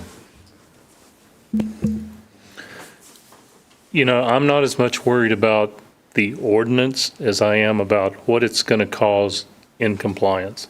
Because, I see this as number one, I think all of a sudden everybody's calling in 911 complaining about it. And that's not going to be a police matter, but it's going to take up their time. I mean, everybody, when they have a problem, that's the first place they call most of the time. And so now we're adding to I mean, we don't have enough time in the day to answer probably half the calls that the police get right now, just because people call them. I mean, they're out there. So now we've got people calling the police about complaints on this. I just think code enforcement's going to be so busy. If we take this and try and enforce it, I mean, right now, I don't think we're out there physically looking for violators that are happening right now. We know it's happening because the ordinance isn't strong enough that it allows it to happen. But I just see it as a nightmare for enforcement. Again, you talk about the citizens are going to be the ones complaining. But if you got 10 citizens in a row that are violating it, there's not going to be anybody complaining. And I just think it's going to lead to the other things. The VRBO issue scares me to death. I think that's a bigger problem than Cousin Johnny staying at my house for a weekend. I mean, the thing that you brought up about renting out pools, I mean, we know that's happening, and I don't know about here, but around places, and we hear the stories about that. And I mean, the parties that have happened that have gotten out of control. I think this ordinance is going to be something that people take advantage of, and I just don't know how we control it. Thank you, Councilman. What I'll add is my philosophy all along with this, and this is something that I've heard from a lot of different citizens about this, is they want multi-generational living. They want to be able to keep their elderly parents, elderly family members close. We want to be known as a city that focuses on housing attainability when the housing market is shooting through the roof, when cost for medical care and care for your elderly citizens is shooting through the roof. I want Manvel to be the place that people know that their government cares about them and cares about their property rights. I also just think we want to be known as a city that takes care of our senior citizens. Councilman Bonner, you've brought up having a senior center, and I know all of us are committed to doing that. When I look at this, I share the same concerns as you guys. But right now, our citizenry is encouraged to do this illegally. They are, because there is no method or mechanism for them to do it legally. And I would rather have voluntary compliance, and I would rather see them be encouraged to do this in the right way rather than the wrong way. And so as I weigh out the risks and the concerns, which, like I said, I share those, I also look at the value add. And I think in this situation, for me, the value add far outweighs the concerns that I have. But they're very valid things. And Councilman Lands, to go to your point that you had brought up during the workshop, I thought about that as we were recessed. And I think this is the first step to take. You don't want to have a knee-jerk reaction. You don't want to rush towards any just opening things up wide. You want to take a methodical approach and see what the impacts are and weigh those different variables. And I think this would be a small step. You're not biting off more than you can chew by, some people I know, they want it to be opened up, and they want it to be where you can build as many of these as you want, rent them out, do anything that you want. And that is very concerning to me. So I'm in support of this, and I'll be voting in favor of this tonight. But I do think the concerns are very valid, and I appreciate council for bringing those forward. We'll go Councilman Bonner, then we'll go Councilman Oefliger. One more question. When we set up subdivisions, we think about densities, right? Doesn't this ultimately affect, I mean, I know technically it doesn't, because density is more about distance between houses, right? But aren't we really adding to the density numbers by doing something like this also? It sure could. Yes, sir. And so when we think about densities, that's a safety issue, kind of. I mean, when I think about densities, I think about the closer you are together, the more risk you have for fire problems and things like that. Are we gonna add to that problem? Well, just something I think. And I guess to the mayor's point, this we would have a permitting process. We're actually going, allowed to go in there and inspect some of the stuff that that may have been done, in the past, perhaps without permits. So this is going to encourage, at least that's the hope, is to people to do it the right way. Hey, there is a process for this. And I was thinking, density, maybe it does, maybe it doesn't. If the mother-in-law is already living there, all it did was move her into her own space. It didn't necessarily increase the density. Well, and I don't see the problem, like for instance, some of the and I'm going to use the wrong term, the Cervelli homes, the ones that have the garages, those, perfect. I mean, I had no problem with those right there. It's more the ones where you're taking open space in a lot that's already, say in my instance, 60 by 120, and I'm going to think about adding something in that little bit of open space that's there. That's affecting the density. Yeah, I mean, it's just some thoughts there. What are we really thinking about? Just making everything so packed. Pretty soon, we're going to be like New York City, where there's no more grass. It's all taken up by a rooftop. Councilman Opliger? Well, I don't know about that, but what I do know and what I believe in my family. I'm going to take care of my family. Well, I just got done taking care of my family, right? And that's a given. And I think there's a lot of folks out there that are going to do the same. And over the course of the last 20 some odd years of living here at different times, a family member has needed help in one way or another. And I'm going to do it, and I'll do it for the rest of my life. And I think this is the right thing for Manvel to be able to put it, this is what it is. Here's the rules. There's always, just what the manager said, there's always going to be the 10% of folks that break the rules. That's a given.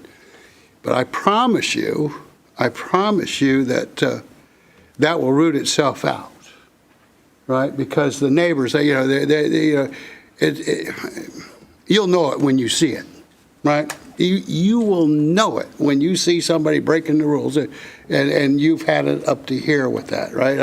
I just believe that in the bottom of my heart, right? So I think it's the right thing for Manvel to allow these folks, our families, the folks that live here, to take care of their people, right? And there's going to always be the 10% of folks that break the rules. That's just a given, right? But and I really believe that the rest of our community will step up to the plate and say, you know what, that's wrong. And just make a phone call, that's all it takes, or a little email.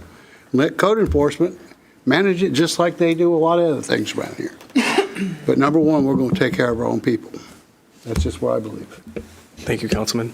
Any other comments or questions? Mayor Pro Tem? Well, when we first started the discussion about ADUs, 6 months ago, maybe? 5-6 months ago? It's been a while. It's been a lingering topic. We were excited because of that. We said that we want to be a city and a community that takes care of their own, right? We moved into the Cervell homes with that notion that upstairs would be for a mother-in-law suite or my college-age student, my child who never used it, but it's okay. And I agree with Councilman Oplinger, and I also agree with Mayor, and I know that I have the same reservations, but at the end of the day, it's about the better for our community and to be ahead of it. We had, wasn't it Russ Bynum came and talked about casitas that are being built, part of Meridiana. This is a trend. It's going to happen, and I think that we need to get ahead of it and take care of our own, just like you said. And if we do it right from the get-go, citizens will always call each other out. There are informal police out there, so we will have to rely on that and just hope that the people who move to Manvel are better than that. And if not, we'll send out the chief and shut them down. The chief himself, absolutely. Manager, thank you, Mayor Pro Tem. Manager Dan. Mayor, just one thing, if I could, I'd like to commend, I guess, our PD&Z and Safe Built, or BBG, and Bobby as well for working through this ordinance. So, again, you've got a second reading before you tonight with one very minor change, and that's not because this was an easy ordinance to develop. But, over the course of 4 meetings, 2 public hearings, Safe Built each time took back PD&Z's comments and worked through them, and were able to give Bobby an ordinance that that he could draft up to have before you. So I just didn't want to go without saying. I mean, they did the lion's share of the work on this, quite frankly. Yeah, absolutely. Thank you for sharing that. Any other, hearing none, do I have a motion for this agenda item? Make a motion to approve. We have a motion from Councilman Oplager. We have a second from Councilman Lands. All those in favor? All those opposed? Motion passes unanimously 7-0. Thank you, everyone. Thank you, PD&Z and BBG as well. Council, with your blessing, I'd like to combine agenda items number 3 and 4. This is the franchise agreements. We have consideration and possible action to approve the first of 2 readings of Ordinance 2024-0-32 and Ordinance 2024-0-33. And Bobby will let you present this item. Just for the record, Crystal's got a conflict of interest, so she's not able to participate in the deliberations and has to sign the papers with Tammy. Anyway, most of y'all probably heard already that this is a long time in the making. The franchise expired in 2011. We started trying to get into negotiations about that time for, new franchises, and weren't able to come to terms. We let it sit for a few months, come back, try to make another round at it, and we were still at impasse. And it went on this way for a very long time. And really, besides a little bit about the money, the big issues had to do with right-of-way management. Because we have so many people putting things in the rights of way, we wanted some coordination with CenterPoint, with our water, sewer, fiber, everything that's going into the right-of-way. And that was really the big issue for us. We even had some boo-boos that happened that we were very specific. And we used to get engineered plans for gas that we were no longer getting. So we were concerned about more of these boo-boos happening, where we had a picture of a gas line going right through a manhole, a nice yellow gas line, just the contractor.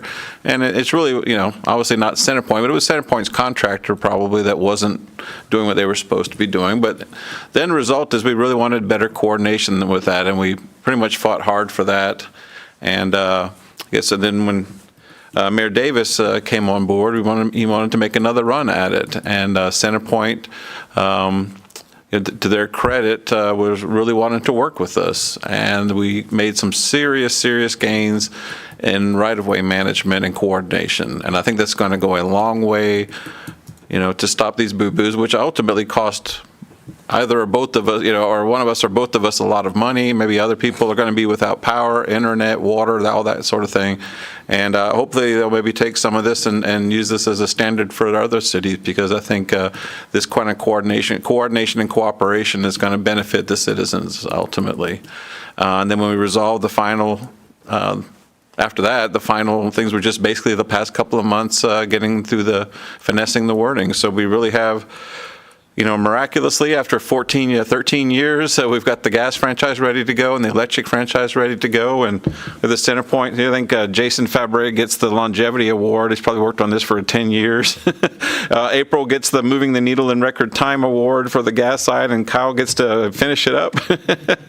So, but thanks to those guys for sticking with us and being really good to work with. And we've also been working with them and cooperating in other areas, as you've heard CenterPoint's name tonight many times. So anyway, I wholeheartedly recommend these franchise agreements. It will provide some extra revenue to the city, but more importantly, I think it'll make the right-of-way, digging in the right-of-way safer, which I think is a really good goal in and of itself. Fantastic. Thank you, Bobby. Would anybody from CenterPoint like to say anything? All right, come on, Kyle. Come on. And as I'm the new one, so I guess I'll come up here. I just want to give an experience, right? First, I'm thankful. First off, I'm Kyle. I'm the district director for Texas Coast, our natural gas operations. And I just want to make an example real quick is, when we were supporting the EOP side, I know this city came over to one of our staging sites, and it was just what y'all did, right? Supporting us and really showed, right, what partnership was like. So we're just thankful to be part of the community, serve this community. And I know there's been a lot of conversation had, and we're just thankful to be part of this group. So really, thank y'all for the opportunity and time. I echo everything. I was in Kyle's role previously, and so Kyle's been such a great addition to this area. And I'm just happy to be part of this and continue to partner the best I can. They now sent me back to Houston, but that's okay. But Kyle's amazing. we enjoy working with each other and do really appreciate the city support. And, Dan, I follow you on Facebook. I watch your streams and everything you do. So it's just a great community, and I really do appreciate it. So thank you all. Oh, thank you so much. So I really don't know where to start. So thank you, Bobby. I do get the longevity award because it expired with me, and I'm really proud to be here to show you that 13 years later, it can renew with me. I have moved on to another role. I'm also, like April, in Houston too. I cover our electric operations in Houston now. But thank you, Bobby, and thank you, Dan, for when I came back as the Government Relations and Regulatory Director to allow us to start those conversations again and come to some reasonable agreements so that we can do things. I do, Tammy, long history of working with the team here, even with my former mayor back there. I once lived in Manvel, right? So I'm proud of that as well, and I miss you guys. So thank you for this. This I hope shows our partnership, right? 5 positions later, and I'm still in front of you talking about things that we can do as partners. So as we move on, you'll see Kyle or April, we move along, but we're still here to support you whenever we need. Well, we appreciate you guys being here tonight. I'm a little competitive, and so when I got elected and I heard that it had been quite a few years since we had a franchise agreement with you guys, I was like, all right, let's get it done. I appreciate council's support in this, staff support, y'all's support. The coffee is all Tammy and Alyssa, so you made April a compliment about the coffee. I had a compliment. I've never been to a council meeting where they had coffee. So we're coffee drinkers. So hopefully it's not because y'all go to midnight. No, nope. We used to. We try to trim it down. So Mayor Davis, if I had one of my Command Sergeant Major Challenge coins, I would give it to you because that attitude is kind of that can do what we used to in the Army. So, right, we used to operate on the concept that tomorrow the bridge has to be there when the armored brigade shows up. So I appreciate you with your can-do attitude. I appreciate the kind words. Thank you, sir. Council, do you have any, Councilman Lance?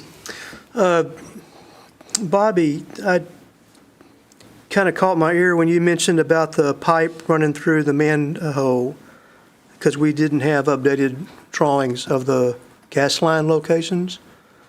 Well, we're not quite sure if they didn't check with the city, or obviously the manhole's kind of hard to miss. So we think that their contractor might just have said, well, I'm supposed to put it in this right of way, just keep going. And we don't really know what happened. We just saw it there and, well, that's not good. So. But do we have updated drawings where all the gas lines are? Well, we've got integration where we're going to get shape files for GIS stuff. So now that we have a good GIS department, we're going to be able to get some information as to where everybody's lines are and have that in the computer now. So it's even better than having a roll of plans in Elaine's office where you needed the Elaine retrieval system to go find it. Right. And I'm assuming that this franchise update, there's no changing in the easements themselves.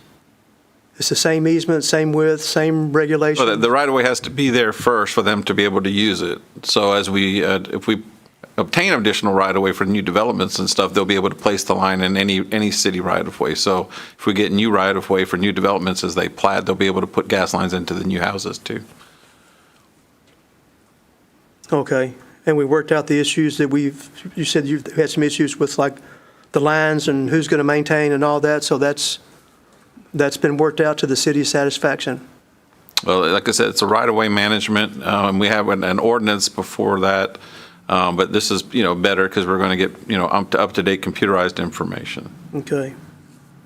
Very good. And Kyle, you are the splitting image of my son. He has a little more on top, but I swear my son's standing in front of me right now. So that's all I have. Thanks all very much. All right. Thank you, Councilman Lance. Oh, do we want to take a photo real quick? Okay, we'll vote on it, and then Bobby wants us to take a photo. So we'll make sure we'll do that here real quick. So, Council, what I'll do is combining these two agenda items, I'll make a motion to approve Ordinance 2024-0-32 and 0-33. Do I have a second? I'll second. We have a second from Councilman Perry. All those in favor? All those opposed? Motion passes unanimously 6-0 with Councilwoman Mayor Pro Tem Sarmiento not able to vote for that. All right. All right, Bobby, you want us to take the photo now? Or do we want to make them to wait until the end? I don't know how. No, we'll Okay, let's take the photo real quick now, Council, if you want to join me around here. Okay,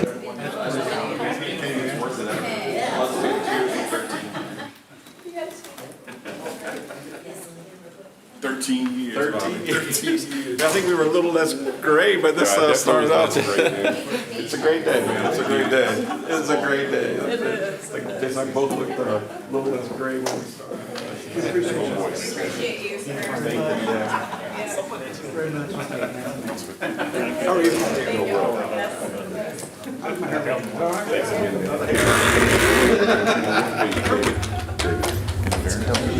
Around the gas line in the manhole, so.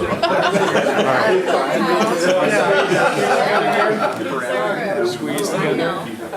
Yeah, I know. Oh, We ended up going to feed the guys. April, come on in here. Southeastern. After that, because he's here. Where do I go? Where's Smack dab in the middle. my You're in the director? middle. Right in the middle. Right between. And spouses area. You know, you're good, you're good, okay. 1, 2, 3. 1, 2, 3. Perfect. Thank you so much. Thank you. Yes.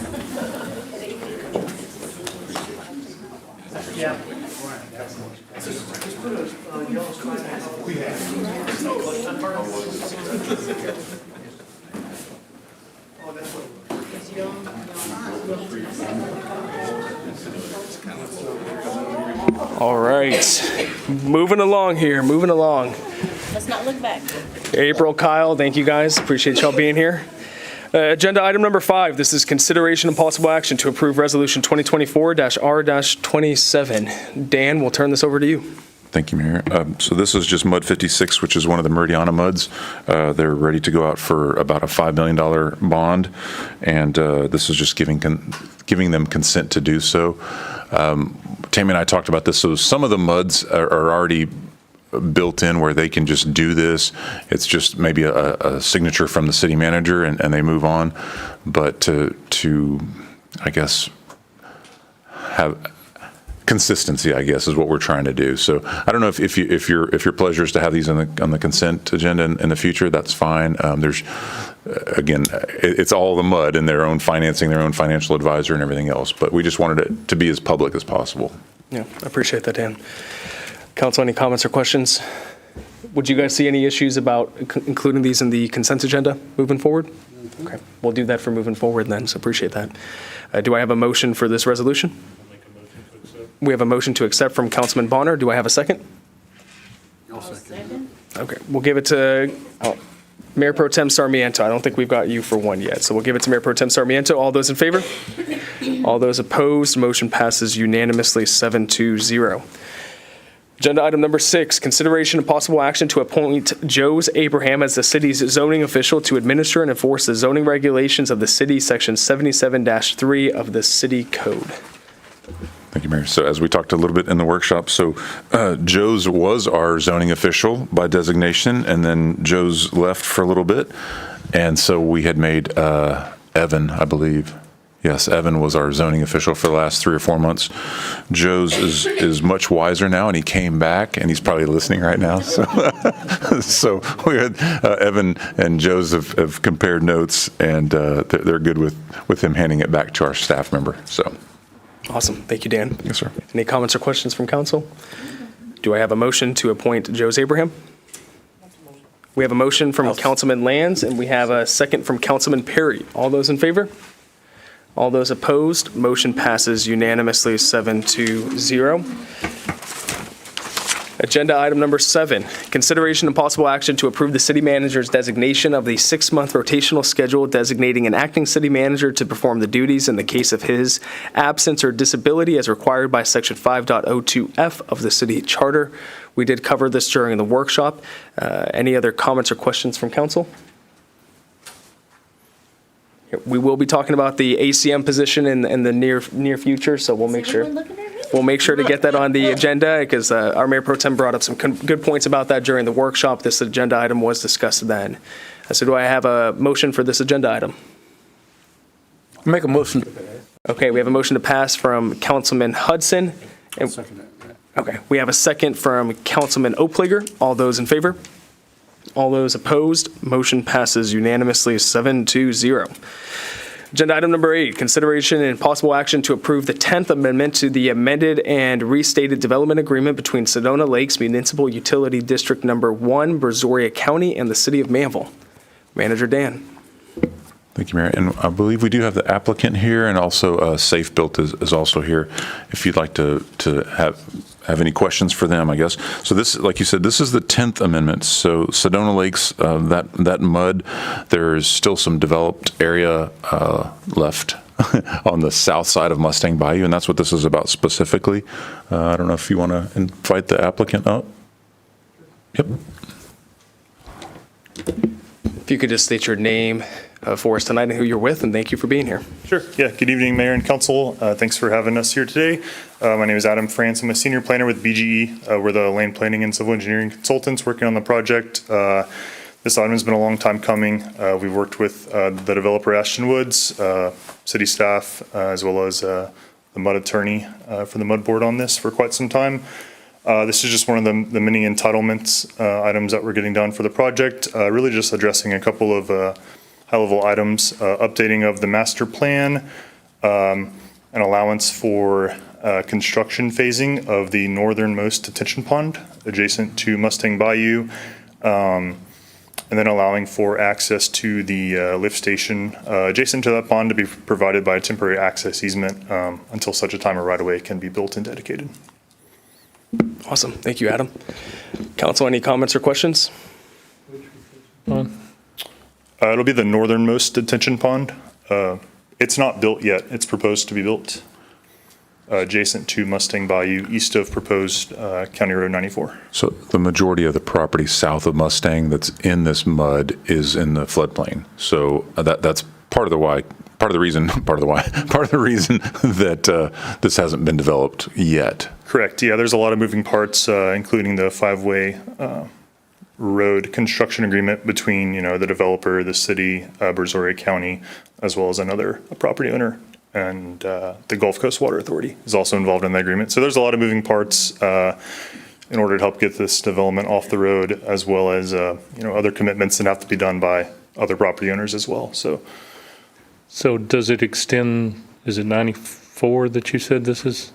So this agreement here doesn't cover that. No. Okay. But a different agreement does. And Council, I guess, so County Road 94, as it comes into the city limits, is Manvel Parkway. So it's the same road that stops in Del Bello Lakes right now. That's the same road. That's why I was wondering. Yes, so this isn't connecting. It will. At some point it will. Yes, and that's the five-party agreement that he mentioned. So that's the one with, and it's almost a 5.1 agreement or six-party agreement if you include BDD4, right? So Brazoria County, City of Manvel, Fasinski Tract. Ashton Woods, and then Gulf Coast Water Authority for the canal. Yep. So that's that whole realignment, as you're coming east from, say, New Hope, and you come across 288, then County Road 58 makes kind of those two dog legs. This is where it actually curves it out. Yeah, so that's part of the five-party agreement. But the amendment itself is more the nuts and bolts of within the development itself. Correct. Thank you, Councilman. Any other comments or questions from council? Yes. Councilman Lance? Okay, so the County Road 58, straightening that road out, and that future development right there, do y'all already own that land? Which land? The future development right there? Yes.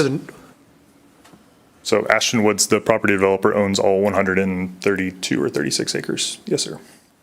Interesting. They have for quite some time. Thank you. Appreciate that. Yep. So Adam, with you guys bringing this forward now, I'm assuming Ashton Woods is going to be developing that land here pretty soon? That's to be determined. Like I mentioned before, there's a lot of other variables outside of our client's control. So you don't currently have a timeline for development by Ashton? I don't. Woods? Okay. No, there's a lot of other items, like I mentioned, that hinge on other developers getting certain things done in order so that our client can realign County Road 58 and then begin development. Okay. So what is the reasoning for asking for this amendment now if there's no timeline for them to begin development within the next 6 months? I'm not going to say that there's not anything going to happen in 6 months, but I can't commit to that timeline. Okay. This is just another part of the entitlement process to get some of these items papered up to help make this development successful and move forward. Gotcha. Due to all the floodplain mitigation efforts, phasing of that pond is crucial just for the amount of dirt work that has to be done to get phase one on the ground once, all of kind of the road stuff is figured out so we can find a path to move forward. Gotcha. Because I was a little surprised to see this come forward when I know Ashton Woods is actually not trying to develop, but they're trying to sell the property, and they're actively marketing it. And so I would rather see us make this amendment with the person who's going to buy the land rather than the person that's trying to sell the land. Right now, I don't necessarily have any specific concerns about what's being asked, but I think it's just conspicuous timing that this amendment's coming forward at the same time the land's being marketed publicly. So agreements like this typically run with the land. So even if Ashton Woods were not the company to develop this property, the next person would. This isn't to say that Ashton Woods isn't going to develop the property. It's not uncommon for properties to be for sale as part of development. Okay, so right now, you can't speak to whether or not Ashton Woods will be the developer for the property? I cannot speak to that. Okay, sounds good. Thanks, Adam. Any comments or questions from council? Mayor Pro Tem? I just wanted to know why it was worded, consideration, possible action to approve 10th amendment. Like, we've amended this thing 10 times, We have. and we're not really doing anything, especially after hearing this. So the reason for the 10th amendment is, Sedona Lakes Mud has been in existence for quite some time. The existing Sedona Lakes development is a part of Sedona Lakes Mud 1 also, and this is just the remainder tract. So it's not the 10th amendment pertaining to this piece of land as a whole, it's pertaining to the mud as a whole. Okay, but it is kind of, to the mayor's point, if there is no plan to move forward developing that and it's going to be sold, then why would we want to enter into this? Why should we enter into this knowing that it's on the market? Because this helps the property get developed. These are crucial items that need to occur in order to help And to develop get this sold. property. Because if it's going to get sold, yes. If not, then developed by Ashton Woods. Okay, so basically it's saying, well, if we can't sell the property, then at least we have this so we can develop it. Exactly. Okay, do we know why they're marketing and selling it?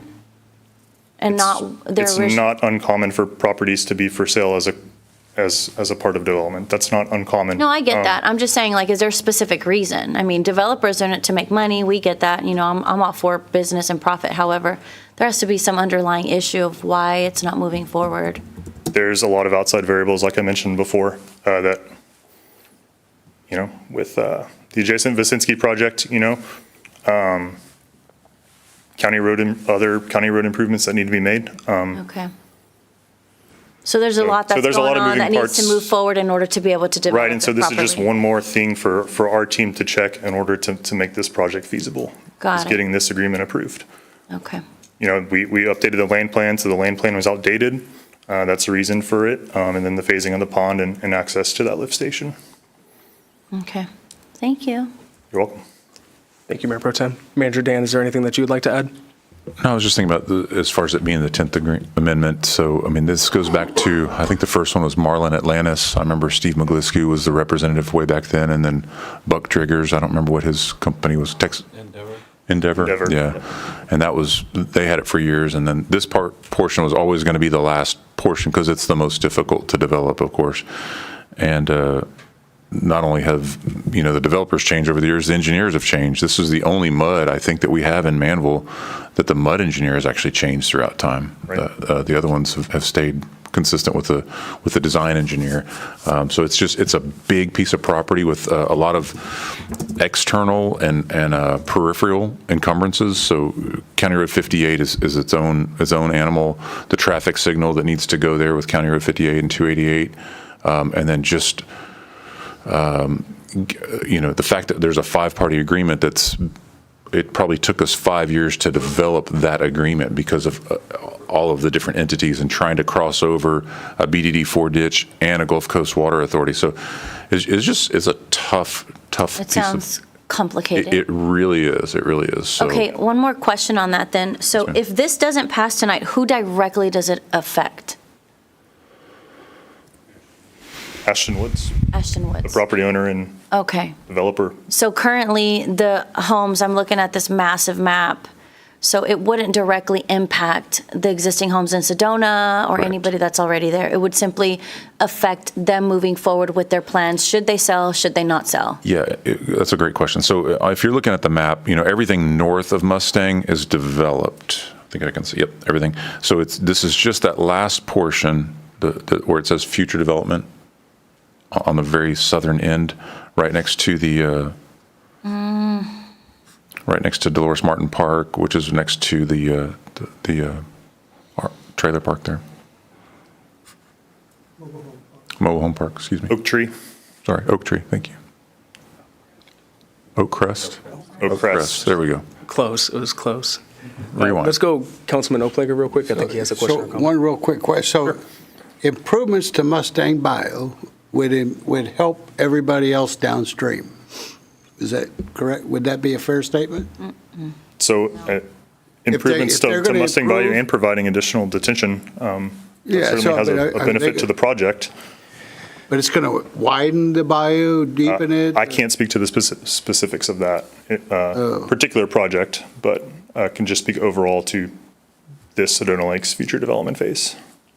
And I think Councilman Oplager, to your point, right now, they would be required to do all of it at once. By doing a phased approach from a selling standpoint, it allows you to market it better to a potential buyer because you can phase your capital outlays in regards to, instead of having to make the investment all up front, you're doing it in phases instead. And Adam, I know you're not the landowner, you're not Ashton Woods, you're BG&E, so you're doing a great job answering our questions. I know we're kind of putting you on the spot with some of these. And That's why I'm here. Yeah, I appreciate you answering these questions. That's a good question, Councilman. I just thought it might help others downstream as well. I mean, I think any detention improvements in an area always has, regional benefits. Without getting into specifics of, the plans for Mustang Bayou and the plans for the ponds, certainly helps. Councilman Bonner? Does if this ordinance passes, does that improve the timing for taking the curb out or putting the curb in at 58? Or does it affect it at all? I know that's more agreements that have to be worked out with, that's part of the 5-party deal. Right. But does it? I don't think it has a direct effect, no, sir. I would agree. They're independent. I'm looking for some way to make that happen. This agreement has a direct effect on making this particular tract of land more developable in order so it doesn't just sit there vacant any longer. Because whether Ashton Woods develops this property or it's sold to someone else, these items need to occur in order for it to happen. Ashton Woods isn't in the business of typically holding land for this long. They typically turn over land much quicker. The quality is there, but they're not a Johnson Development or an Howard Hughes that typically has 20-year projects. Their projects are much shorter typically, and so this was just a deal made many years ago, and there've been, there was a different administration here at the city at that time, that was involved in that 5-party agreement, that caused some things on our land plan to change, the roadway alignments, et cetera. So we're really just trying to get the last couple things papered up to make this deal work. Councilman Bonner, did you have any other, or were you good to go? Okay. Mayor Pro Tem? Okay, that's why I'm asking. It sounds like something has held up them developing. Is that the case? Is this going to help you guys either move forward to develop or sell it so someone can develop it? Yes. Okay, that's it. That's what I need to know. Because historically, we have heard from other developers that things have been difficult. So I'm not trying to beat around the bush. I like to just call it what it is. So if that's where we're at, then this helps us make a decision so we can help. But Right. it's difficult for me as well because I have questions and you're like, I can't speak to that. I'm like, well, I can't make a decision then. But Understood. if you help, at least call it what it is, then I'm sure we want anybody that's here, that's invested here to move forward. We don't want any more roadblocks. And if Manager Dan says, yes, let's do this so we can get the ball rolling for anyone, then that makes total sense to me. And then I feel peace about voting for it because right now I have more questions than answers. And we all know I don't do well with that. Yeah, so this is another item to help tip that needle towards the positive and to keep it from going back towards the negative. As far as just success of this project moving forward, whether it's with Ashton Woods, the current owner, or someone else. Perfectly. If I could, Mayor, I would say we met on this particular amendment, or the things leading up to realize that another amendment was going to be needed for at least 6 months? Yeah, and we've probably? met on more than one time on it. When Kyle was here, when Right. Jessica was here, when you've been here, since BBG's been involved. So this has been a long, ongoing, process, and in coordination with the MUD attorney as well. So, we're not just working on this in a silo. And then for lack of a better term, it was sort of, the pause button was put on, I don't know, maybe 6 months ago or so. Yeah. So nothing has changed since we worked through all the details. Right. Okay, so nothing's changed. Okay, well, we're finally ready to move forward with it. Well, good. So hopefully the city hasn't done anything to hold you up on this. No. Okay. No, it was just getting, direction from the client on when they felt comfortable moving forward. So, Thank you. you're welcome. I think I feel peace now. Thank you, Mayor A Pro little Tem. bit. Has the MUD one, have they already approved these amendments? So the MUD attorney has reviewed this. It's my understanding the MUD will not sign off on this until the city signs off on it. Okay. That's what I've been told. Okay. And then we have a gentleman here in the back with Sedona Lakes. Would you like? Correct. Number 10. Okay. And Dan, the only thing I'd like, Sir, if you could just come forward, we'll have to, we need to make sure to get you on the microphone just for public record's sake. Yeah, so Julianne Kugel with SK Law, the MUD attorney for Sedona Lakes MUD 1, drafted this agreement in coordination with our team. Thank you for that. If you could just state your name. I'm Jim Forrest, I'm the president, and I live at 2622 Joshua Tree Lane in Sedona Lakes, and I'm the president of the MUD board for the last 7 years. One thing Dan said, that something has changed in the last several months, and that's the property being for sale. I just wanted to make sure, you said nothing has changed. It has changed in the fact that Ashton Woods has decided the property is for sale. The second thing is my concern, and I'm here to speak, I'm in favor of getting this done. We have been working with them for 7 years. And nothing has moved forward. We are no further along than we were 7 years ago getting this project off the ground, primarily due to the five-party agreement. And as Dan said, it has gone through a myriad of iterations. My biggest concern is we plat this out. We still don't have the road infrastructure, Dan. We put in a subdivision you can't get to. And so it's imperative that this five-party agreement, and I know I don't know where the problem lies. It lies somewhere every time it comes up. There's a new problem that comes up in this five-party agreement every time we meet or hear about the land plan. And so my concern is we have a land plan, it's sellable, but you can't get to the property.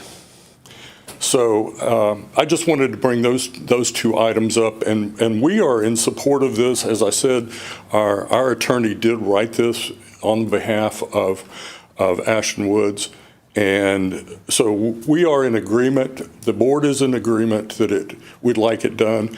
Primarily, the reason it hasn't been is I think they want to sell it is because they sat on it for 7 years trying to develop it, and it's low in the floodplain. When we started this, what was the size of the detention pond? 25 acres. It's now over 50 acres of detention pond. So between the two, I think the northern one is 40, and what's the southern one now? 25. It's on one of those pages. Yeah, it's 54 acres total. 54 acres total. So it has grown tremendously, which means Ashton Woods has less lots to sell. So I have one more question, if I may. Sure. When was the last time all five parties were together to mediate this? It sounds like communication has been. Well, we'll let because I know they meet once a month. Is that correct? All five? And we are not. I'm not. The MUD is, just so you know, the MUD is not a party to that agreement. Okay. Right. Gotcha. We're meeting on a very regular basis for quite some time. We haven't met in quite some time, unfortunately, just because all of the projects pertaining to that agreement are just kind of at a standstill. This project's kind of at a standstill. Mr. Vasinski's project is kind of at a standstill. There's just a lot of moving parts there, so there really hasn't been a reason to meet, is my understanding. Okay. Manager Dan, can you? Well, I was going to say, to give credit, so Junius was probably the one that made sure that those meetings were happening on a regular basis, and he represents Ashton Junius Wood. Williams. Yes. Right, Junius Williams, yeah.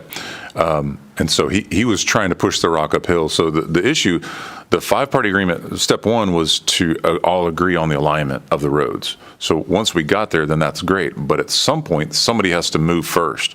And ultimately, it's probably the Vicinski property or the county. I don't know, but at some point, somebody's going to have to spend money. That's all there is to it.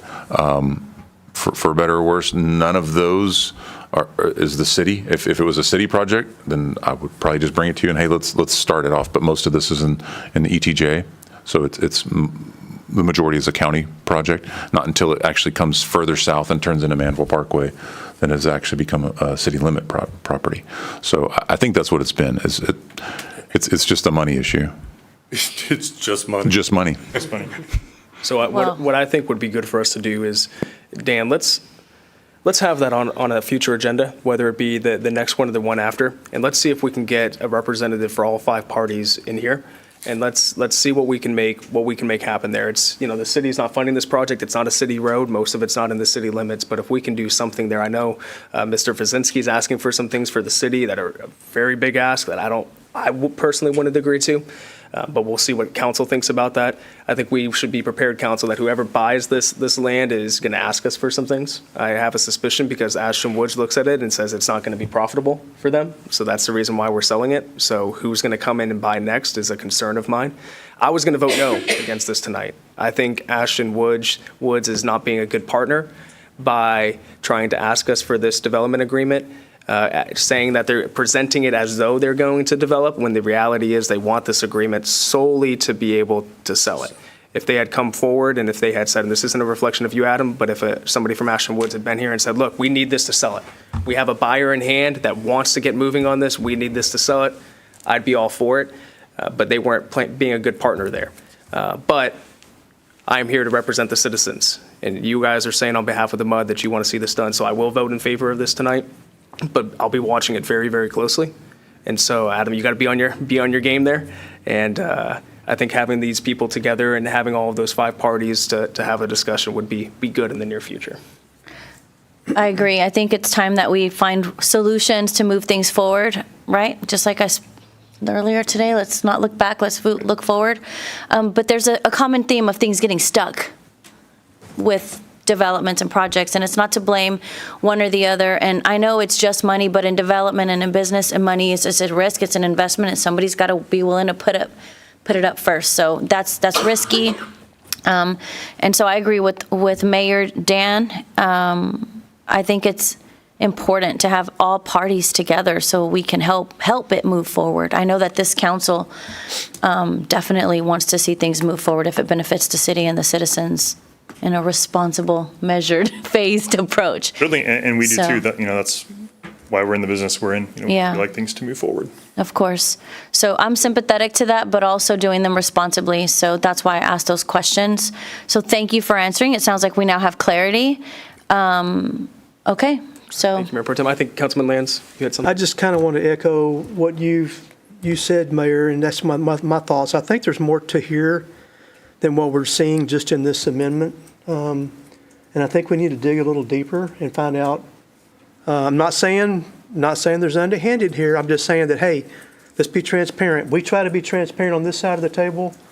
Let's have transparency, make sure we understand exactly what's going on here and what's, the summary of these changes here, to me, it's like, okay, that's not a big request. I don't understand that.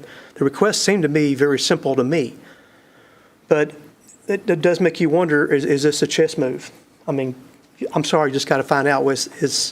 I would love to know that, we have a buyer, we have an interested party, and fine, bring that interested party. We'd love to talk to them and let them be new businessmen in Manvel, But it just would be nice to have that information up front.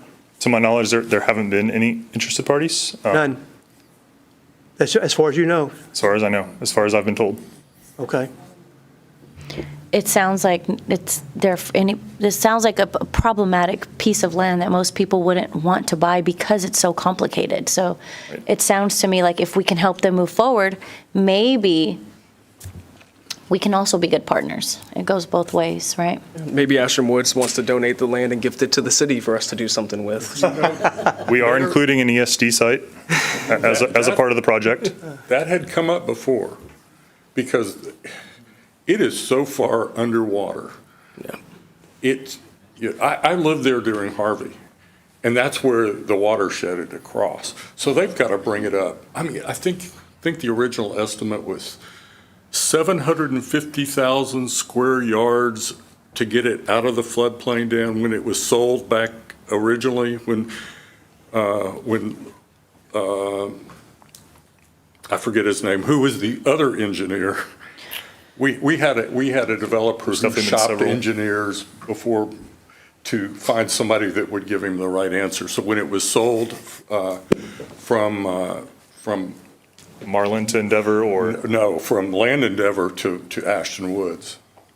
So it's been, we've been here before, not, the council's all new, but we've been here before talking about this very piece of land. Well, at one time, it was going to be donated, some of the land donated to Alvin ISD. Well, there's not even enough land to donate to Alvin ISD because the detention ponds are so big. So they have grown in area. Now, you have one more opportunity next month. There's got to be a second read on this, right? No, this is, I believe this should just be one read on this? This isn't a zoning change. Okay. Yep. So, it's up to you guys if you want to dig a little bit further. I know it's been sitting here a long time, and if this would help sell it, always what they say is be careful what you wish for, because wishing for it to be sold, you may hear another developer here asking you for 40-foot lots. And that's something we're not doing with this project. We've committed to 60-foot lots and meeting that minimum requirement throughout the entire project. And I know previous council was adamant that in Sedona Lakes, we're only going to be 60-foot lots. I mean, we went over that through Section 8 and Section 7 when Mayor Martin was mayor. So, we're very pleased with the neighborhood. The 60-foot minimum fits well into this. And it's just who's going to be the developer if Ashton Woods decides to sell? And what are the asks? As you said, Mayor, what are the asks going to be when they do that? I think it's time to get everybody back at the table and let's start finding ways to move forward with it. You mean on the 5-part agreement? Yep. And also, I think that would go a long way to helping the property be sold. That's my personal opinion. Dan, I don't know about you, but certainly if you had the roadway infrastructure at least planned and on the books, it would help you sell property. Because right now, they got a 2-lane road. Well, gentlemen, thank you for being here. Thank you for answering the questions. Want to express my appreciation to staff for your work in reviewing this agreement and coming forward with the recommendation. It was helpful. Manager Dan, any final comments before we wrap this up? Any final thoughts? No, sir. I think we're good. Anything we can do to help you guys out moving forward here? Except bringing the key people in the room and getting some things figured out there? Happy to help with that coordination. Okay. Yeah, so if we can assign that to you, Adam, if you can take the lead on that, you volunteered. We're running with it. We're running. Yeah. So Adam, if you can run with that, that would be much appreciated. Thank you. Happy to do so. Council, do I have a motion for this agenda item? I'll make a motion. We have a motion from the Mayor Pro Tem. We have a second from Councilman Bonner. All those in favor? All those opposed? Motion passes unanimously, 7-0. Thank you, Mayor. Thank you, Adam. We look forward to you coordinating that meeting. Will do. Agenda item number 9, consideration and possible action to direct staff on a light ordinance for residential areas. Dan, we'll turn this over to you and Chief to present this item, and then we'll open it up to questions and comments. Yes, thank you, Mayor. So as you can see, it's just right now, it's just consideration, possible action. So we wanted to get direction from council first before we start drafting an ordinance. So we have some semblance of light requirements, specifically in our SUP portion of the zoning ordinance, but that's about it right now. So if you wanted to tighten up our light pollution ordinance or our, I guess, light nuisance portion of the ordinance as far as shining light onto other people's properties and whatnot. We could go a couple of different routes. One would be through the zoning ordinance. That's a little more cumbersome. It would require public hearings and going through PD&Z.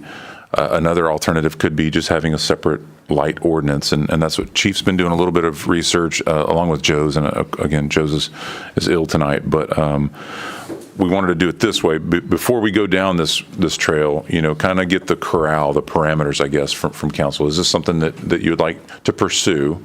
And if so, how deep does the rabbit hole go? How far do you want us to invest? So, Chief, do you want to just kind of broadcast some of what you've seen so far?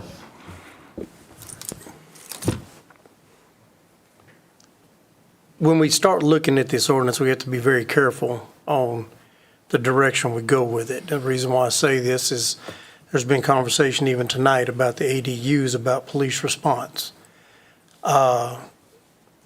Depending on how the ordinance is written and how the language is in it, it could mean that the officers are responding nightly to light pollution. It could open up, like several years ago, the parking ordinance in a particular subdivision. It could open up the Pandora's box of how we want to do this and what we want to do and what are we doing it for. The easiest way of doing this is like the city manager said, would be go through the city ordinance, put it under a nuisance, basically. If it goes under the zoning, then there's different requirements of enforcement through the code enforcement. If it goes under a nuisance, it could be basically, in effect, officer or a code enforcement will respond. They could enforce it at that time. Where the other one, we'd notice a violation, and then you'd have 10 days to correct the violation, so on and so forth. So it just depends on where we put it and how we put it. I've done some research. I actually reached out to the Texas Police Chiefs Association and submitted a question through the organization about light ordinances and something we're talking about, and I got one response back. And reviewing what I read, they had some good ideas and some good descriptions in it, but honestly, I didn't like it as far as it was too vague. There was no enforcement action. Basically, it just said that if someone's a violation, they can receive a warning.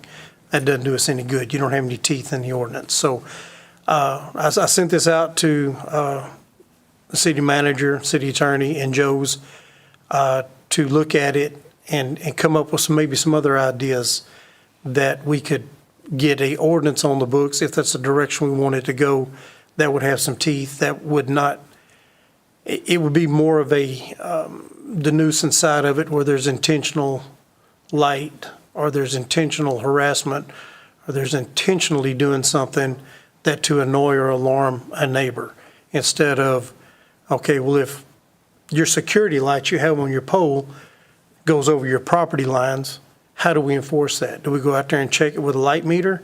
What if we have a full moon that night? It's kind of like the noise ordinance we passed.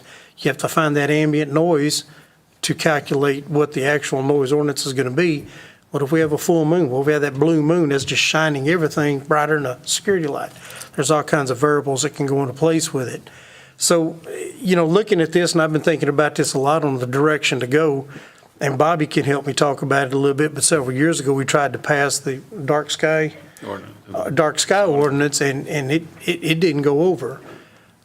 So, it's that catch-22. What do? We want to help, but are we writing this ordinance for one particular situation, or are we looking at the overall picture? That's what we have to look at. And it's just one of those things that we have to be very careful on how we write it, how we pass the ordinance, that it's succinct, that it's direct, and it's actually enforceable to where we have teeth in it. And it doesn't, it has to be to a point to where it's identifiable and the officers can make that decision whether it is or it isn't. Just like somebody speeding down the road. You're speeding, there has to be some measures to it. So there's a lot of things that go into play with it, but the reason why we wanted to bring it up was to see what the council would like to see, what we would like to do with it, the direction we want to go. Then we can go back and start looking at different ideas in different areas. We can all sit down at a table and we can talk about it and we can figure out the best direction to bring back a good document for review, and then we can go forward with it.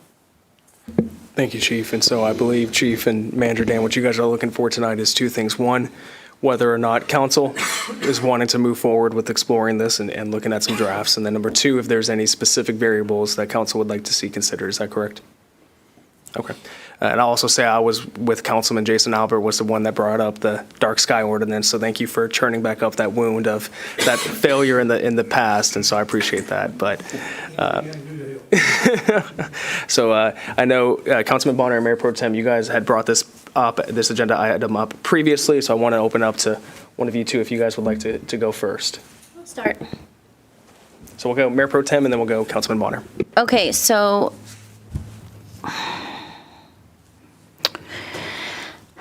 this topic is very frustrating. And it's more frustrating because I feel like we waited when it was brought up before, or I asked for it to be brought up and then was told, let's wait.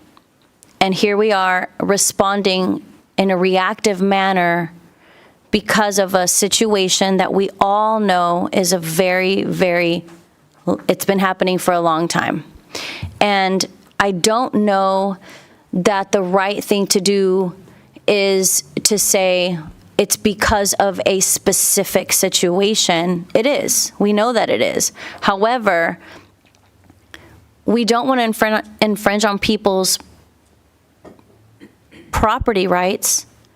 But as I said before, it becomes an issue when it's a clearly a nuisance. It's on purpose. That's different than someone just having a floodlight in their yard to be able to see at night. It's calculated when it is pointed and directed directly into someone's house. And I've mentioned this before. I'm a mother, and if I have a neighbor that isn't shining his lights on his property, but it is directed to my house, that's a problem. And I don't know, obviously, what the best solution is to mitigate that. But if I have a neighbor that, hey, can you please stop shining this light directed to my house? And he doesn't do it.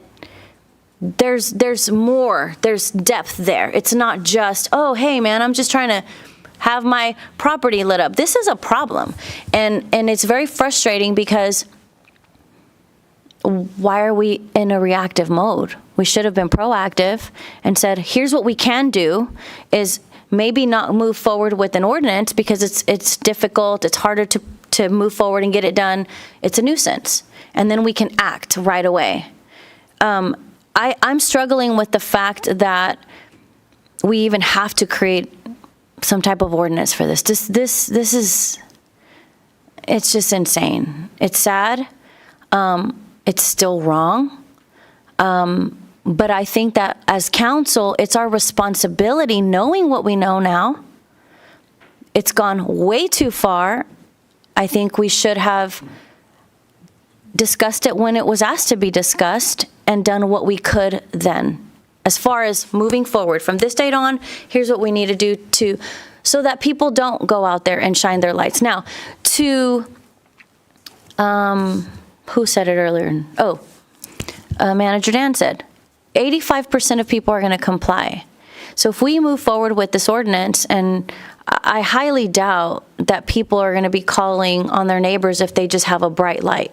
This is specific to this situation where we have someone shining a light directed, and it's not just bleeding over into someone's property, it's pointed directly at it.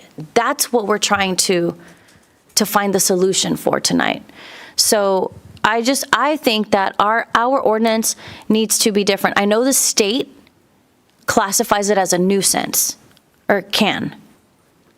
You're shaking your head no. It doesn't classify There is no state light law. overage. There is no state law that covers it. The city would have to cover that. There's nothing in the state law that covers it under harassment or anything. Okay. I thought we said something about we fall back on the state's laws, or is that the other part of that situation? Not, that is for harassment. Okay. Or the threat or anything like that, but there's nothing in the books about the lights. But I agree with everything you're saying when it comes to that. And what I was saying before is we have to be careful in how we write the law or write the ordinance to make it a nuisance to where it's intentional, to where it's knowingly, intentionally, basically the culpable mental states that we follow every day in our law enforcement world. We have to be able to prove that it was an intent to harass, annoy, or alarm. That's part of harassment. The harassment clause is to harass, annoy, or alarm. But the harassment in state law does not cover lights. It covers telephone communications, text messaging, electronic means such as that. It doesn't have anything to do with lights. Okay. So when we look at the ordinance, we can do that, but we have to write it to be direct and to where when we receive a call of, hey, that light is coming on my property, we would have to be able to prove through a court, when it goes to court, that they intentionally directed this light in a way to annoy, harass, or alarm. And that can be done. We just have to be very careful in how we write it to make sure we are specific in that, and that way it can cover it. Now, there are, Friendswood actually has an ordinance on that. It's not very specific in the annoying or the harassing part of it, but it's in their SUP as well. What we want to try to do is put it in the nuisance side of the ordinance. That way we can have that teeth, I guess you would say, to enforce that if this continues or if it ever comes up again. So, since I've been here, the 12 years I've been here, I've only known of 2 instances where we've had a light issue. One was based off the commercial side. I'm sorry, 3. 2 of them were commercial. There's nothing on the property side, residential side, because we don't have anything on the books for that. But it's all for the commercial through the SUP. So when we look at this, and again, I'm not fighting against it by any means, but we have to be very specific for a criminal action. See, I mean, this individual has civil action all day long. They can sue the bejesus out of this individual. But as far as a criminal action, there's nothing on the books until we look at this ordinance. And I'm just cautioning not to not do it, but I'm cautioning that we need to be very careful in how we do it. Okay. So with that being said, what's coming to mind now is this particular incident is not in a subdivision where it's easier to buy a big floodlight and it actually bleed off into your neighbor's yard. So that's got to be an ungodly huge light because it's acreage. I mean, it's far. I mean, I personally don't know how, far apart these houses are, but about 100 yards. So that to me right there would mean, and it's in the direction that it's pointed. So I don't know how we can write this, but my ideas are running around, how do we solve this? We have situations or this situation where someone they're not shining the light in their own property. It is pointed into someone's window. So maybe if council agrees or we can move forward with some type of wording that says as long as the light isn't directed or pointed into someone's window and it bleeds, bleeds maybe into my room, like that's intentional. You can tell when someone's being intentional and when it's just being a nuisance. I know that when I brought it up several weeks ago, that I sat down and visited with Joe's about it, and he has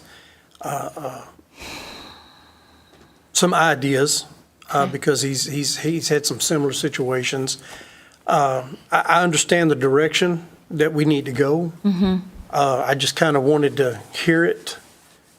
What we're looking at doing. I can sit down, I can take some of the things we already have that we're looking at, create something, and I can bring it back and present it. And, with Bobby and I and Joe's and the city manager sitting down talking about it, I believe we could probably come up with something that would be a good document or a good ordinance with the specific language in it that we could be able to make that happen. Do we still have this particular situation happening now? We thought we resolved it. Okay. but help me out, manager, last Thursday night. Is it happening every night still? No. Okay. It only happens. My concern is It only that. happens when this individual calls the police on him. Okay. Well, probably because he's doing that, so. No. Okay, well, I don't know about that. What I do know is that what I would like to see is something, how long would it take so that we can at least help stop that part of it or do the best that we can so that he doesn't take advantage of now they're going to take a month to get this done, and in the meantime, I'll be a nuisance. Well, it's going to take 2 readings. Okay. Right? So, I mean, I can have a draft ready probably by the end of the week, and then we can put it out. Of course, we can't really do anything because we don't want to violate the quorum, but Of course. I mean, we can have something ready for the next meeting to have a discussion on that. Well, I would like to just see something specific to the direction that the light is pointed in. I think that if you have acreage and you want to have floodlights all around your house, you should be able to. But I also think that it also is up to the interpretation of our police officers. Like, there's an issue going on with these 2 neighbors. Right. That is clearly a nuisance. Right. And that's what we should be trying to avoid, not, over. And that's what we have to define in the ordinance. And I've been thinking about this for quite some time, and I think I can make it work. I just need to get the language on paper, and then we just present it back for discussion just say, hey, y'all's thoughts. You see anything you want to add, delete, take away? We can make it happen. Okay, well, I think I'm good with that. That's kind of my direction, is I want to see something specific so that it doesn't cover, so that people don't take advantage of the ordinance and say, hey, that guy's his car lights are shining into my house. It's directed and it reaches into my home, and it's clearly a nuisance. So, thank you. Thank you, Mayor Pro Tem. Councilman Opliger. So I showed a picture to Manager Dan the other day saw it on Facebook where people live on a golf course community. A person on that side of the golf course was looking for their dogs. They had turn on the lights, and then the other guy on the other side of the golf course is complaining because this guy's beaming up looking for his dogs, right? And then it almost reminds me of the old Tim Allen TV show, Tool Time. There's somebody going to Home Depot for more power. Right? What about Christmas time when the Griswolds light up their front? Light it up. Because unless you're able to buy the super vapor light bulb, I don't know, at Home Depot, I don't think so. But they're so, or they can. Oh, okay. I thought it was kind of so many watts or whatever you can get. Unfortunately, just this picture, it showed the starburst of the light, right? Now, and it was kind of comical to watch the comics on the Facebook. This guy go, I'm just looking for my dogs. I'm trying to sleep, right? And so they were going back and forth of this whole thing of the lights. And the guy said, I'm just looking for my dogs that got out, right? I don't know, right? It's just. You buy the stuff off the shelf. It doesn't come with an eyebrow or anything to block the light beams. I don't know what the right answer is on that. 'Cause I live out where it's pretty dark, and I'm looking for something. I want to light it up. Every night? Well, not every night. I got to pay for that.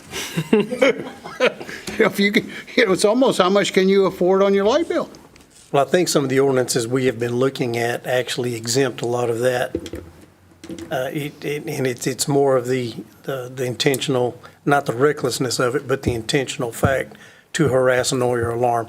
That's what we have to focus on.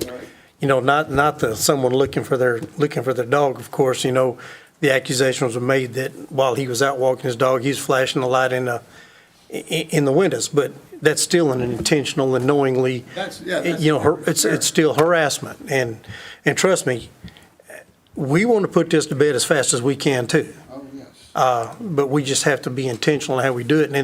And you brought up a good point. When you have a security light, I give you a perfect example. I have 10 acres behind my house. I have a security light on my barn. It lights up the 3 houses that are beside me, their backyards. So if we create an ordinance to where the light goes beyond the property line, here I am. What do I do? I like light at night because it's a security reason, but that's what I have it for. I don't have it to intentionally annoy somebody. I have it there so I can look out my window to see if anybody's in my barn. Check on my animals to see if they're up at the barn, to see if the gate's open. So, you know, there's good to having light, but then there's bad to having light. So Councilman Opliger, you would be supportive of seeing something come back before us to consider? And, you know, I'm just an old security guy. I even bought this book from the United States Army. Oh, I'm sorry. I'm going to let Manager Dan look at this. The United States Army wrote this security manual, and it gives you guidelines on lighting, right? And the whole purpose, scope, and objective of why you have a light, right? And I used to use this when I was in a past life, but I mean, it has, you know, how far the light should go and all this. But, you know, it's interesting reading, you know, but light is a light unless it's a weapon, right? So, yeah, there you go. All right, Manager Dan, did you have something that you wanted to add or say? Just a minute ago, whenever Harry said that he didn't have all the answers, and I was going to just say that, and that's okay. I mean, we're happy to dig in and figure this out. I mean, that's what we do. We just wanted to make sure that we had council's, I guess, direction. It seems obvious, but we just wanted to make sure that you want us to go down this path, because it's not going to be an easy one. It's going there, but that's okay. There's probably a reason why it's not on the books yet, because past councils, you know, didn't want to go down this road. But it appears not everyone is following the 85% rule, right? So maybe we're writing this for those few people. If nothing else, we'll have some teeth there that we can go out there and say, hey, you're causing a nuisance. This is not okay, and here's why. And please sign here and press hard. Councilman Bonner, is there anything you'd like to add or say, or are you good? No. I just think to your point, for the Mayor Pro Tem, it's going to take a little bit longer than probably either of the parties that you're talking about want it to take, but it has to have the teeth in it to enforce it and to make it stand. So there's going to have to be a little bit of patience there. Councilman Lance? Maybe you can consider, I don't know how it, like an angle, you know, like, okay, if the light has to be within 45 degrees of vertical, or, you know, have a maximum shine out percentage or something like that. Just kick that around maybe a little bit, but sounds like you may be doing that. Handy dandy graphic. Yep, it's in the packet. Thank you. Councilman Perry? Yeah, so I'm definitely in favor of focusing around, what was your term? Annoy, harass, and alarm, and making sure that there are teeth to enforce it. But now, I have a side engineering question, and maybe it's not an engineering question, but is there some type of measurement for the number of lumens per space and per angles with geometry or whatever, which is all an area I never liked, but you know, maybe we can look at that. But as long as it focuses around that nuisance, that criminal intent, not just, you know, 'cause I like lighting for security purposes as well. So I don't want to be limited on being able to protect a particular area. But yeah, but I don't want to be a nuisance to my neighbors either. We can measure lumens or foot candles is another way that you measure it. But I think, like Chief mentioned, you have to get an ambient or sort of a background, because again, if a full moon is going to produce some background light already, so you're not going to start out at zero necessarily. In one of the ordinances we're looking at, they actually have 1 foot candle where the adjacent development is zoned for non-residential use, and then 2,500 foot candle where the adjacent development is zoned for residential uses. So it covers that in that ordinance, but I don't know what a foot candle is. I guess I'm going to have to do a little research. Speaking of full moons, there's going to be a rare super blue moon tonight at 8:17 p.m. Correct. So the werewolves are going to come out. So I'm sure it's going to be over a point 125 moon. Councilman Hudson, anything you'd like to add? Just to say, Chief, just come up with something. I was just saying, Chief, just come up with something that we can live with and you can live with. And we can move forward. I'm in support of it as well. I like putting it a nuisance. I think that gives it a little bit more teeth, and I think the letter of the law is going to be important here. It's always tough to prove intent, and so we'll want to make sure to be specific there. And as we move forward, we will, nothing's ever going to be perfect, but we can't let perfect be the enemy of good. And so if we get something in place now and we realize in the future we have to make tweaks and adjustments, we can do that. So I think it's been a good discussion, and we'll look forward to seeing what you guys bring up next. Any other comments or questions from council? All right, Mayor Pro Tem, Councilman Bonder, thank you guys for bringing this forward. And Chief, Dan, thank you for your guys' work on it so far. Agenda item number 10, consideration of possible action to direct staff on a music festival. Yes. So I think it's done. Move forward. Let's do it. So I'm not sure we'll let Bobby kick this item off, and then we'll let Councilman Lands and Councilman Bonner speak to it. But Bobby Dave is has our been the resident catalyst festival. on this. Go ahead, Councilman Lands.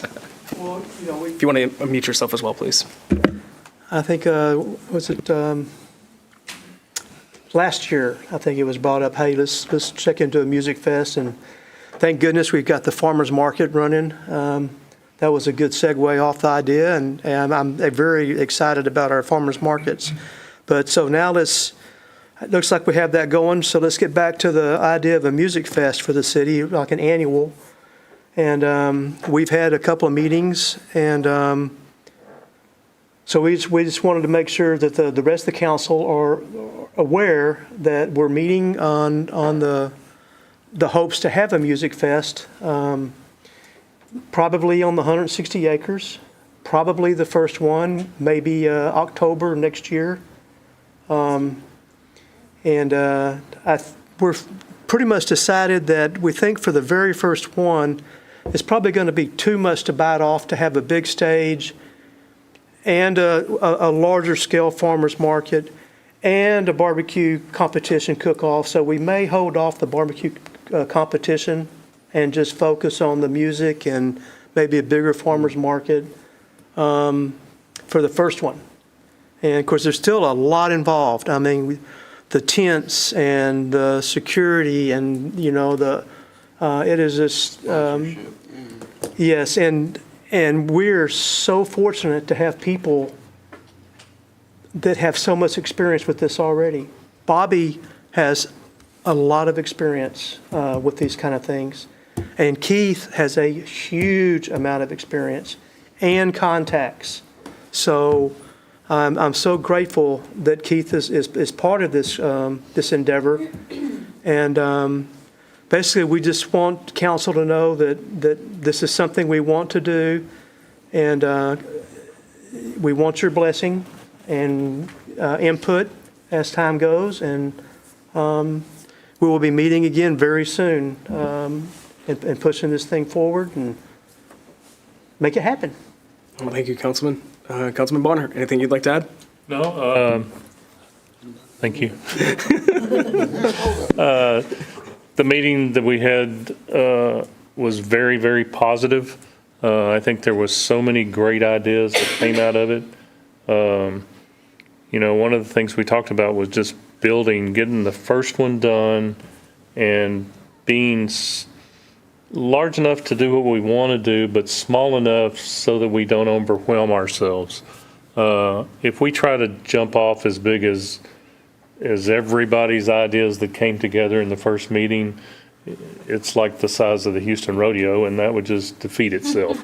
So, we start off a little smaller where we're trying to get the music part of it going and the farmer's market with it in conjunction to get people and have a few food trucks and do some things like that. I think it'll be great. And then we build on that. Every year we try and add in a component. One of the things that was mentioned was Founders Day. We've never had a Founders Day in Manvel, and in doing the research on the water tower, some of the things that were mentioned there was fantastic about, they talked about 1960 being the date. I think that date was thrown out, and then all of a sudden everybody goes, well, no, not really. 57. 57 was. Can't reveal the secrets, no. Oh, hush. Transparency, remember? So down the line, these are things that we can add in to make this a big festival. I kind of envision this 5-10 years from now of being one of the bigger things in the area. And that's going to draw people in. The whole idea of festivals is to get people to come in and get a sense of family. That's what I like about it. It draws the community together. It's not just one type of music. It's for the whole community. We talked about multiple bands with different genres, and so that's just some of the things. But we wanted to get everybody to buy in on the idea so that we can move forward with trying to start some planning.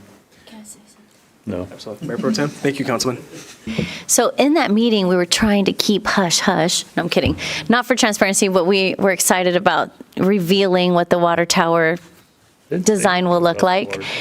In that meeting, we did talk about when was the birth date of Manvel, and we couldn't nail down the exact date, but it's July 1857. So that's phenomenal. So maybe instead of October, why don't we look toward July? Too hot. All right, fine. Okay, bye. All right, I'm done. No, I get it. But that was just something that did come to mind, is like this, maybe it's not in July, but maybe it's, like you said, the celebration of Founders Day or whatever. Thank you. Thank you, Mayor Pro Tem. Well, the real question is, would license holders be allowed to carry during the festival? I'm sorry, it's a legal thing that, Bobby, just a little chuckle there. Okay. So Dan, could you speak real quick to just how would this conceptually be paid for? Would this be something that would come out of the general fund? Is there another fund that would pay for it? Can you speak to that? There's not currently anything in the budget plan for next year for this particular event. So what we were talking about is would there be a way to use the hotel occupancy tax money? There's a separate fund that is really not tapped right now. So that's one of the things that Bobby would be looking into. I think there's about $900,000 or so in that particular fund. No, we're not proposing that we use all of that for the first music festival, but if we were able to do that, then that makes things much easier, because then we're not coming to you with a budget amendment, so to speak, right now to try and take money out of the general fund. It would be out of a separate fund completely. And the idea there is, of course, that it's bringing people to Manvel for a reason, and maybe it is. If it's a music festival, maybe people are using the hotels, of course, right? And maybe it's a destination idea. So it may take a little while to take root, but then again, it may not. It may be amazing the first year. So is that kind of where you're going there? Absolutely. So the hot tax is a designated fund that can't be used for anything else. We can't use it for police or public works. You can use it for history preservation. You can use it for signage. You can use it for festivals. You can do it for things that identify your city and bring people into your city and promote what's going on.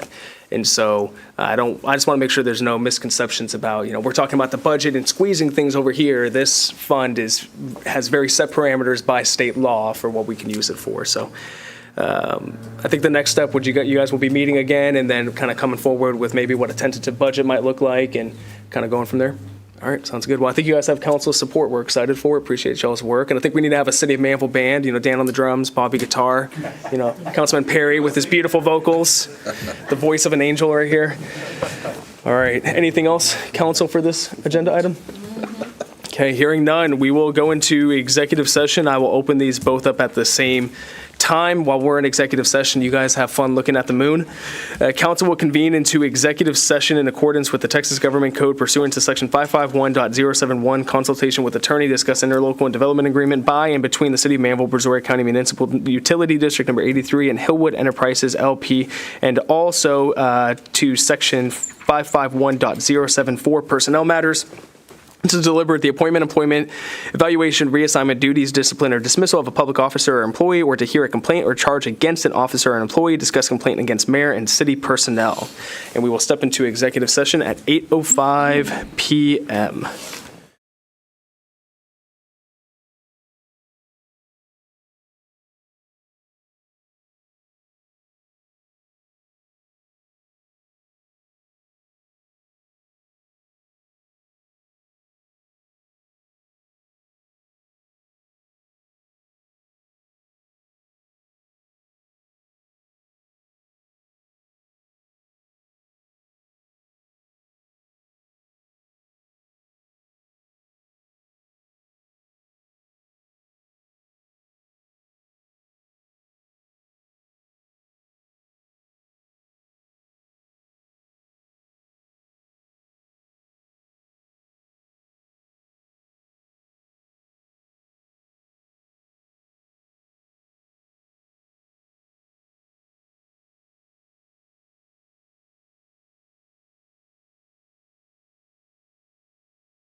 council will reconvene from executive session at 9:12 p.m. Do we have any mayor and council comments?